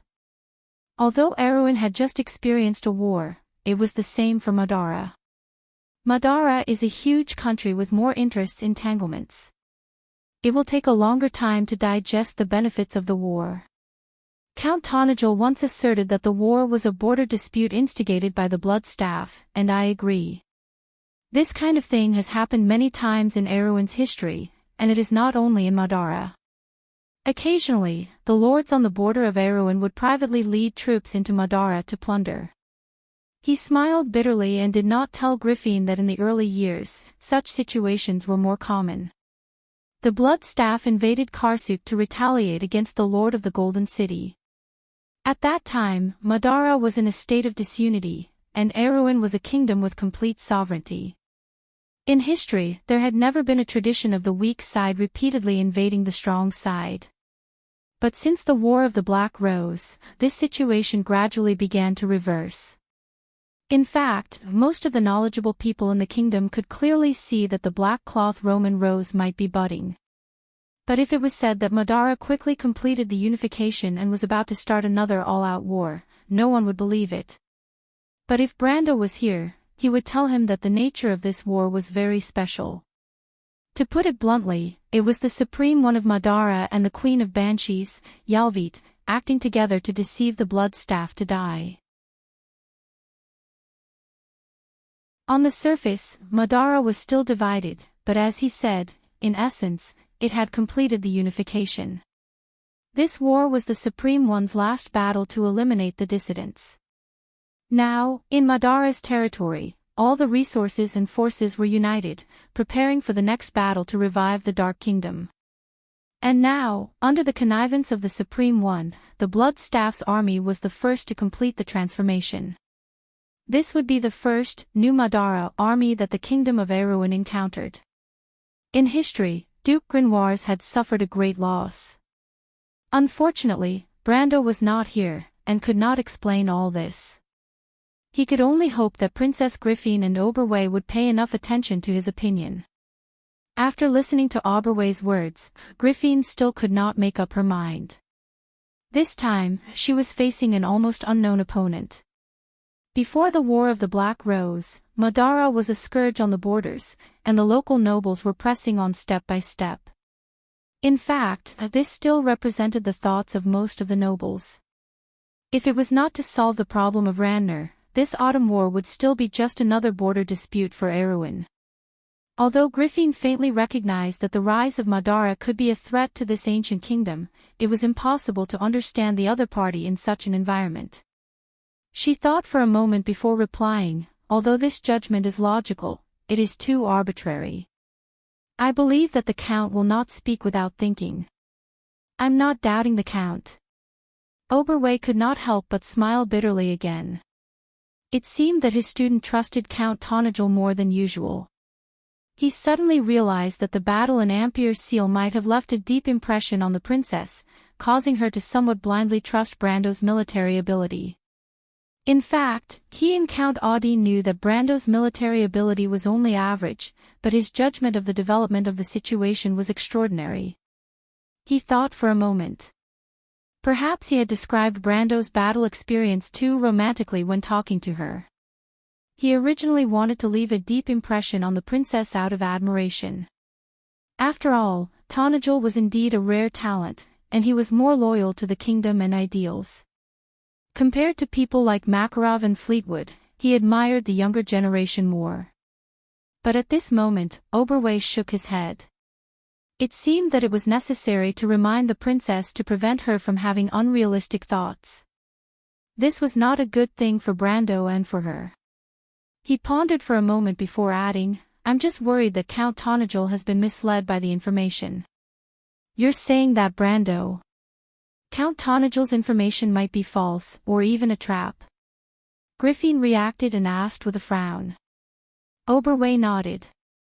Half an hour later, Duke Audine, Duke Vero, and the Highland Knights delegation were summoned.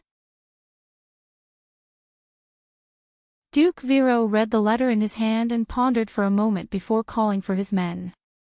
The middle-aged knight, who claimed to have dealt with Madara for a long time and had some understanding of the Roman's Black Rose, shook his head after hearing the princess's question.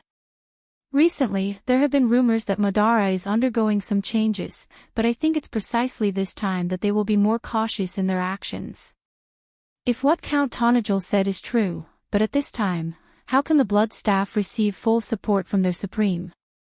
I think our main enemy should be Count Radner, Duke Vero expressed his own opinion. We have just signed a peace treaty with Madara, and the Blood Staff should not be too reckless. He should have been bewitched by Count Radner, and thought that he saw an opportunity to send troops to take advantage of the situation to curry favor with their Supreme.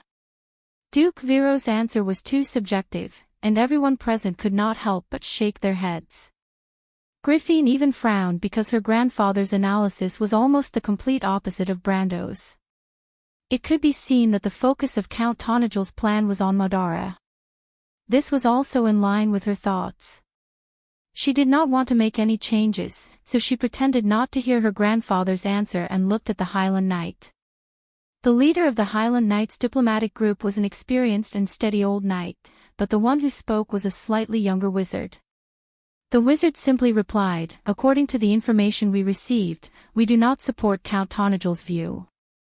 Although the Supreme of Madara has almost unified the opinions of the Dark Nobles, Madara is not completely unified yet. Most of the vampire family support him, but the Dark Lords are divided at heart. The Liches are only temporarily bowing their heads under the pressure of the first two. In addition, the Queen of the Banshees, Yalvit, has always been resisting the recruitment of the Holy Palace of Aladiner. In our opinion, there will be a battle between the two sooner or later. It seemed that almost all the information was against Brando's judgment. Griffin was a little embarrassed. From the bottom of her heart, she was willing to believe in Count Tonagel. Although she was a little afraid of Brando's ambitions, she trusted Brando's judgment of the future situation, especially when the two of them had surprisingly similar views on politics. But how can I convince the others? Or did I really make a mistake? At this time, Freya finally could not help but speak, maybe Yalvit and the Queen are just a couple in appearance. The Blood Staff has started a war, which is tantamount to violating the peace agreement between the two countries. If they win, it will be fine, but if they lose, it is likely that they will be eliminated directly. The Blood Staff itself is the most unruly of the Dark Lords. It has no reason to curry favor with the Supreme One of Madara. Choga is a cruel and greedy lord. When he took revenge on Karsuk, it was only out of his irritable nature and not driven by reason. He may also be despising the authority of the Supreme One again. If this is the case, the information on the stage will make sense. Her words silenced the entire study. No one knew that this was the closest guess to the truth. Even Freya herself did not understand. She just heard Brando mention it by chance and blindly trusted his judgment. But after a moment of silence, she saw the Highland Knights shaking their heads. The middle-aged knight under Duke Vero even said, "Ridiculous, this is purely a conspiracy theory. This is a war. How can we speculate about the relationship between the Supreme One and the Blood Staff? The key is, what you said, other than speculation, do you have any evidence?" Evidence? Freya's face turned red. The evidence was that this was what Brando told her, but she also understood that this sentence obviously could not be used as evidence. In the end, it was Griffith who helped her out. In any case, the Count's proposal is for the purpose of caution. Pass the contents of this letter to the generals below. It is not a bad thing to be prepared. After that, Her Royal Highness glanced at the daughter of the Earth Knight and could not help but shake her head. She knew that Brando hoped that this little girl could be independent in the future. She did have the qualifications and background, and after experiencing so many things, she had indeed become calm. But when it came to the debate with Count Tonagel, she still seemed a little too anxious. For some reason, she was faintly envious. Brando's political ideas were actually her political ideas, and one of the ideas in her mind was to guard against Madara. But she could not stand up and defend her and Count Tonagel's opinions bluntly like Freya. Because she was the sister of the future King Erwin, the actual holder of the balance of the kingdom at the moment. Oberway looked at the handwritten letter written by his nominal student. It was the opinions that everyone had passed on Brando's proposal. He secretly shook his head. Her Royal Highness was still a little too inexperienced in these aspects. She did not understand the people below her. Vero and the Lantern Island messengers seemed to be very indifferent, and the attitude of the Highland Knight did not show enough importance. If the higher-ups were like this, then the subordinates were even more disobedient. It was very doubtful how much enforcement of this order would be left. But the Wolf Knight did not expect that they would soon not have to worry about this problem, because before this order had even walked out of the gates of Valendon Castle, the black rose of Butchie had quietly bloomed in the shadows. Golan Ulsan Corridor. This corridor was located in the northern part of the Yuzon Mountains, between the Tosankard Forest and Butchie. It had another name, the Silman region. Like most of the territories located at the border of Erewhon, Silman was not a rich land. The west of Silman was full of hills, and only the east of Silman had flat areas. Scattered villages and manors were scattered on this valley belt. There were two rivers in the south. One flowed through Butchie, and the other flowed through the Silman River Valley, and finally merged into Lake Valendon. The second river was the lifeline of the Silman region. Since the month of harvest, 3 regiments of cavalry had been scattered along this lifeline. It sounded powerful, but they were loosely distributed to every town. In fact, it was only the strength of 1 or 2 squadrons. In order to prevent the forces from being scattered, the deputy commander Walter concentrated most of the effective forces in the most prosperous owl town in the Silman region. Then, he released the patrols and scouts of the entire cavalry division in squads to monitor the Yuzon mountain pass in the south. And it was in the evening that the patrols that were supposed to return on time disappeared one after another. It was around 7 o'clock in the morning when a scout reported that there were traces of undead activity in the south. However, most of the people in the Silman Valley were still holding on to their wishful thinking, and even Walter thought that this was just Madara's probing. The reason was simple. Since Madara controlled the wider Butchie region, they did not see any need to attack from the Silman River Valley. At 8:30, Walter saw a messenger from Vermeer, and learned that a large number of undead troops had been attacking Vermeer's first line of defense since the afternoon. Madara's main offensive force was indeed in Butchie. Walter was relieved. Although he also received a warning from the princess, Vermeer's army was actually closer to the Duke of Grenoir's. This was a fact that everyone knew. The princess reminded the Duke out of kindness, but the Duke, especially his subordinates, might not appreciate it. Moreover, these people who had been fighting with Madara all year round thought that the higher-ups were just randomly giving orders. They knew too well what the skeletons on the other side of the mountain were thinking. At 10 o'clock at night, Walter rubbed his eyes and walked out of the tent. He tried to take one last look, and then he saw the miracle of stars rising in the sky.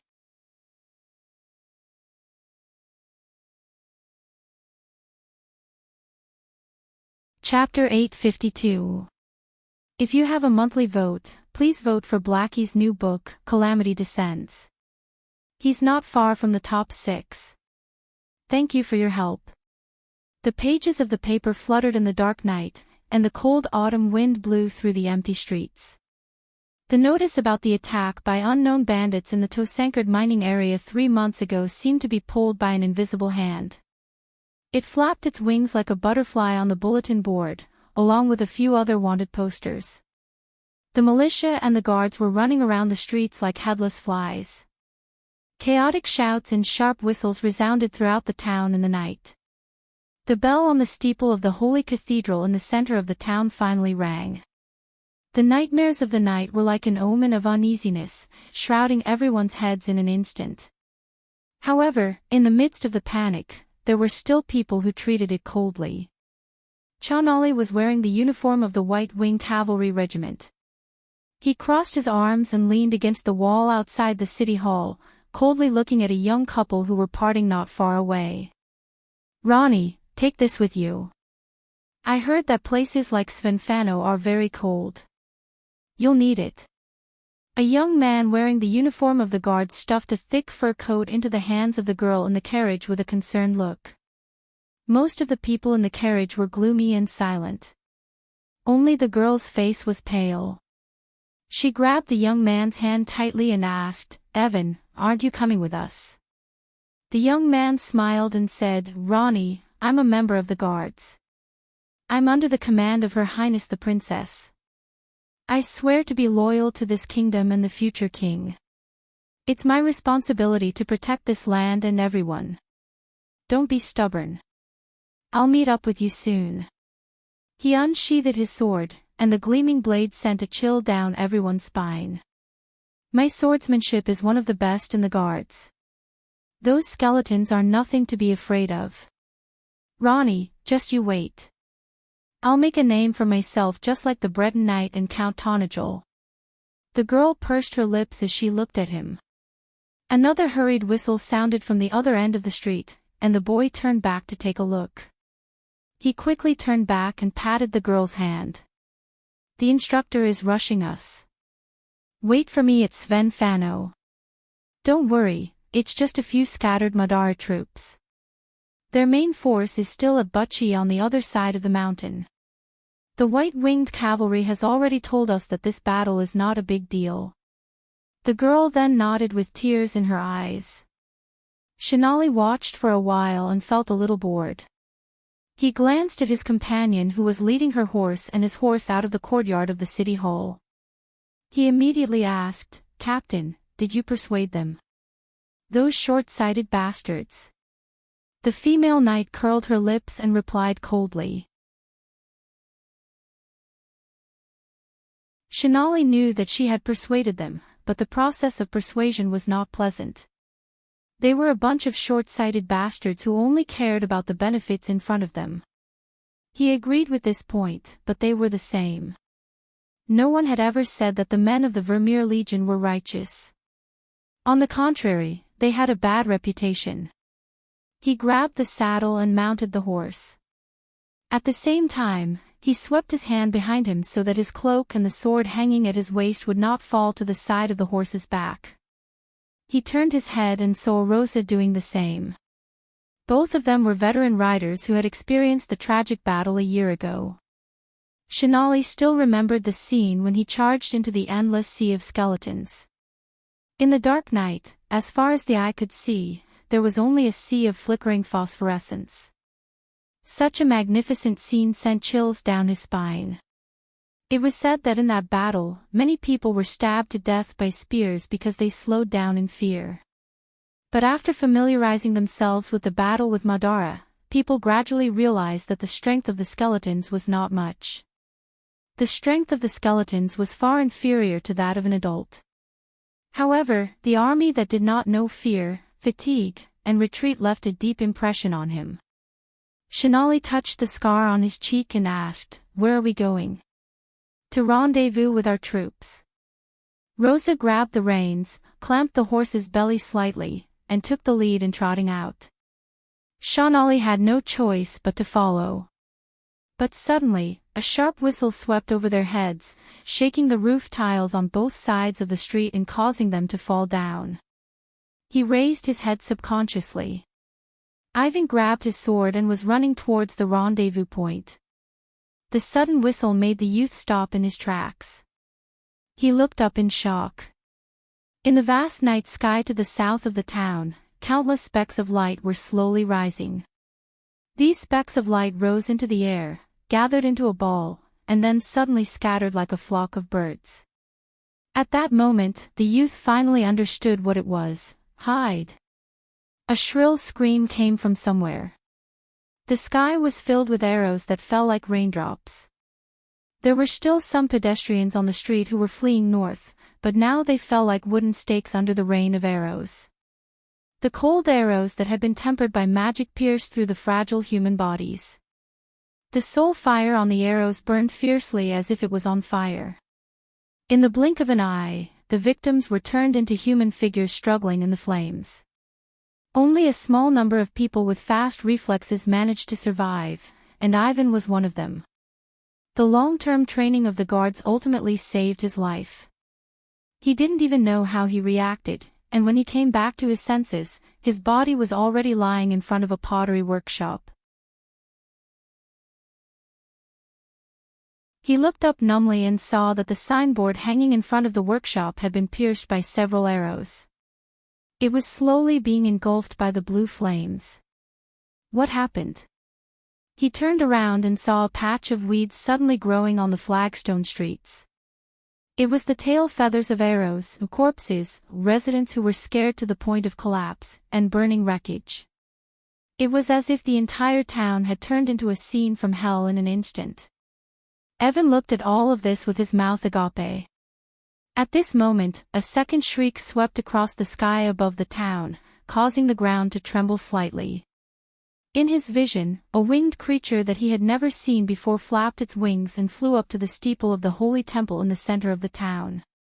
The Knight Captain Gage of the White-Winged Cavalry's 7th Squadron froze there. He wanted to grab his commander's sword several times, but he could not grab it. Less than 100 meters in front of him, countless skeletal arms were lifting up the soil and reaching out from the ground. Then came skulls with phosphorescent eye sockets, then collarbones, shoulder armor, and the entire upper body. Countless skeletons were climbing out from the ground one after another. They shook off the dirt on their black nether steel chainmail. With longbows in hand, they stood up one by one and walked forward to a predetermined position. They then raised their longbows.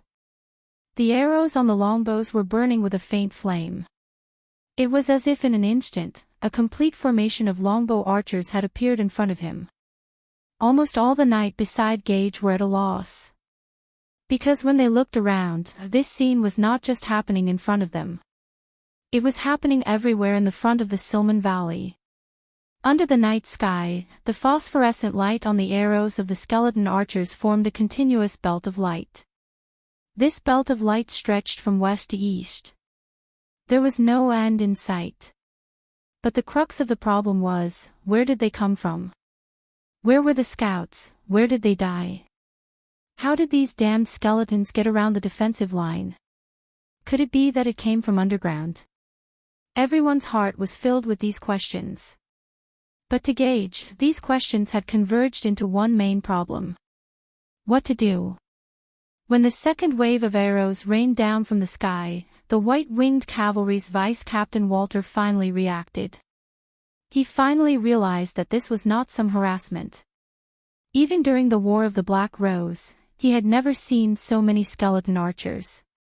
The Dark Lords of Madara liked to divide their army into small squads, each squad commanded by their own.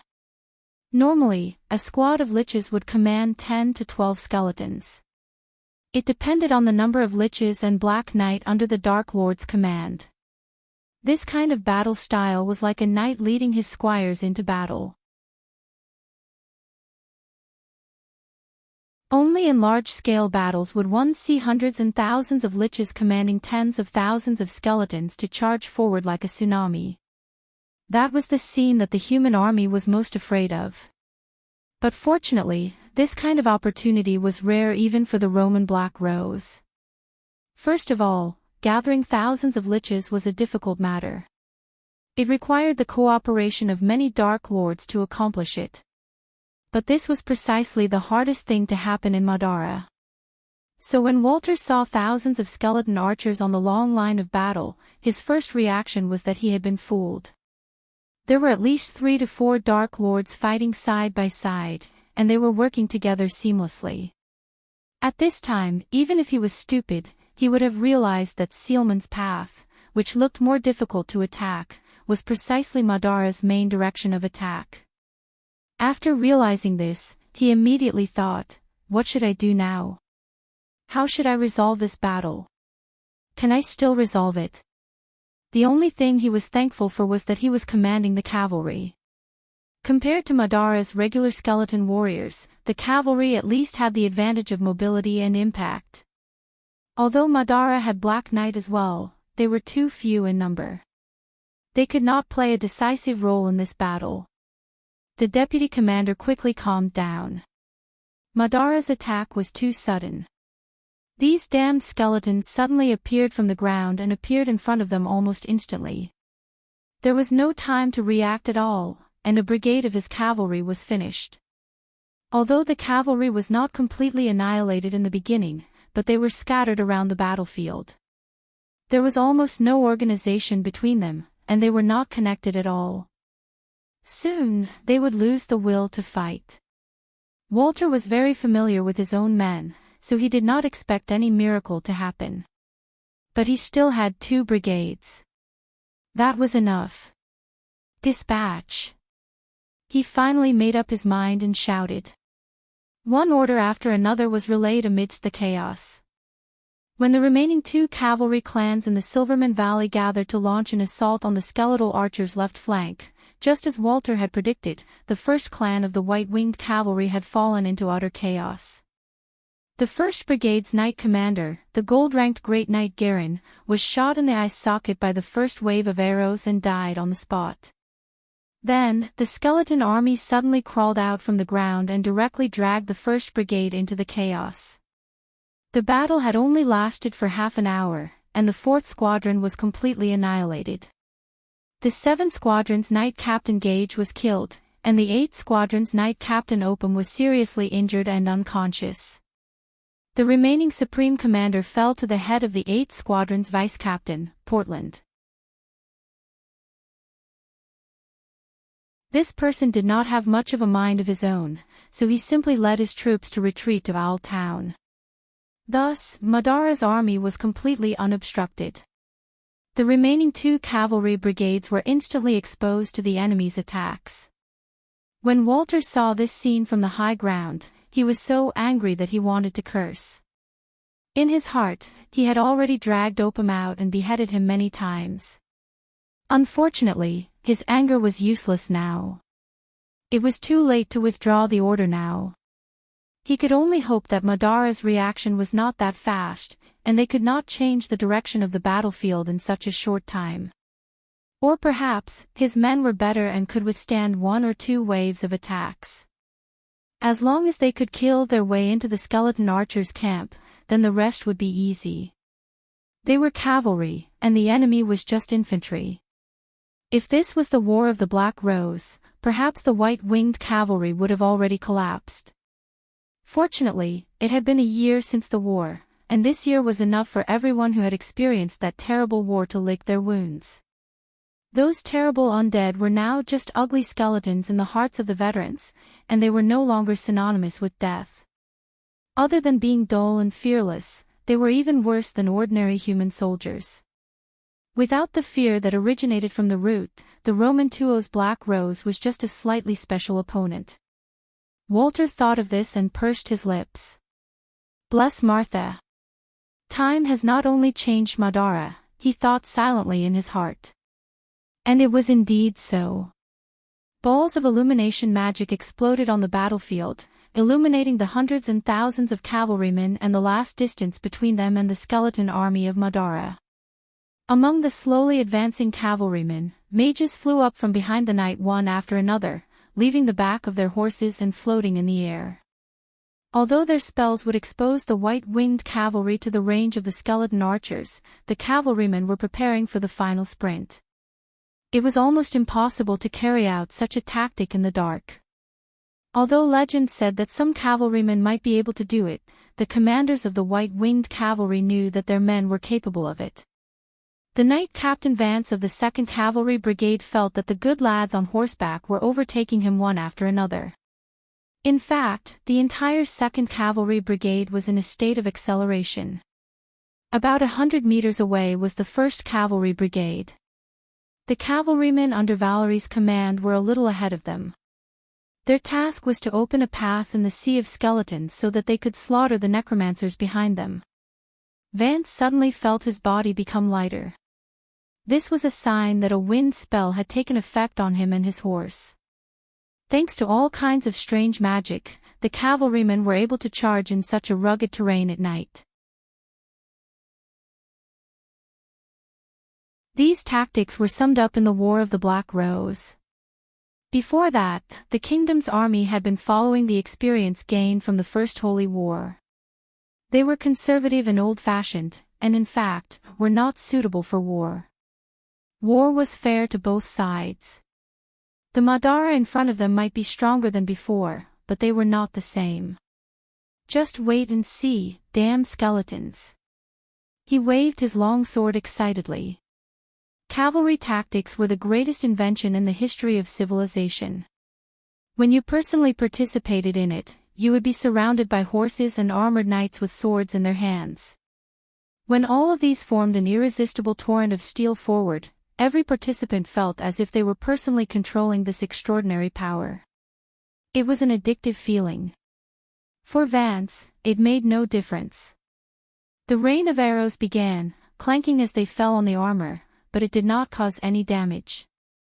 The horses of the cavalrymen were not close relatives of the draft horses, and the tamed monsters were closer to the unicorns in terms of bloodline.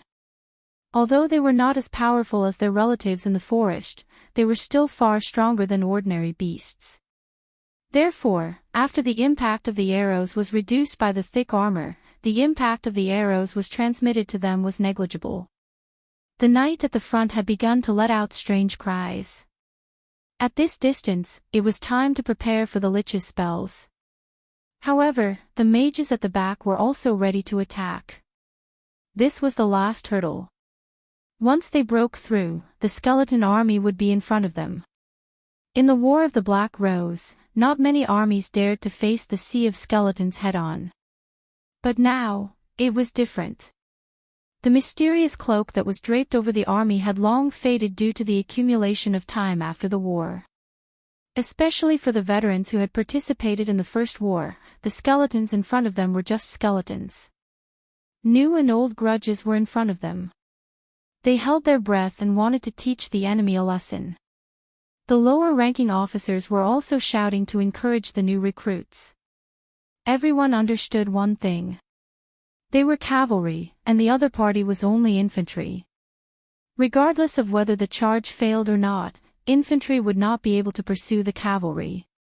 The only thing to worry about was not being held back. There was also the Black Knight. But fortunately, the skeleton army was scattered, and the enemy's commander did not seem to have much experience. And Vance did not see the shadow of the Black Knight. The Black Knight and his nightmare horse were very conspicuous in such an environment, and there was no need to worry about where they would hide. The whole valley was open, and the nearest hill was 1,000 meters away. There was no need to worry about them suddenly appearing. Vance looked around and finally breathed a sigh of relief. The only thing that puzzled him was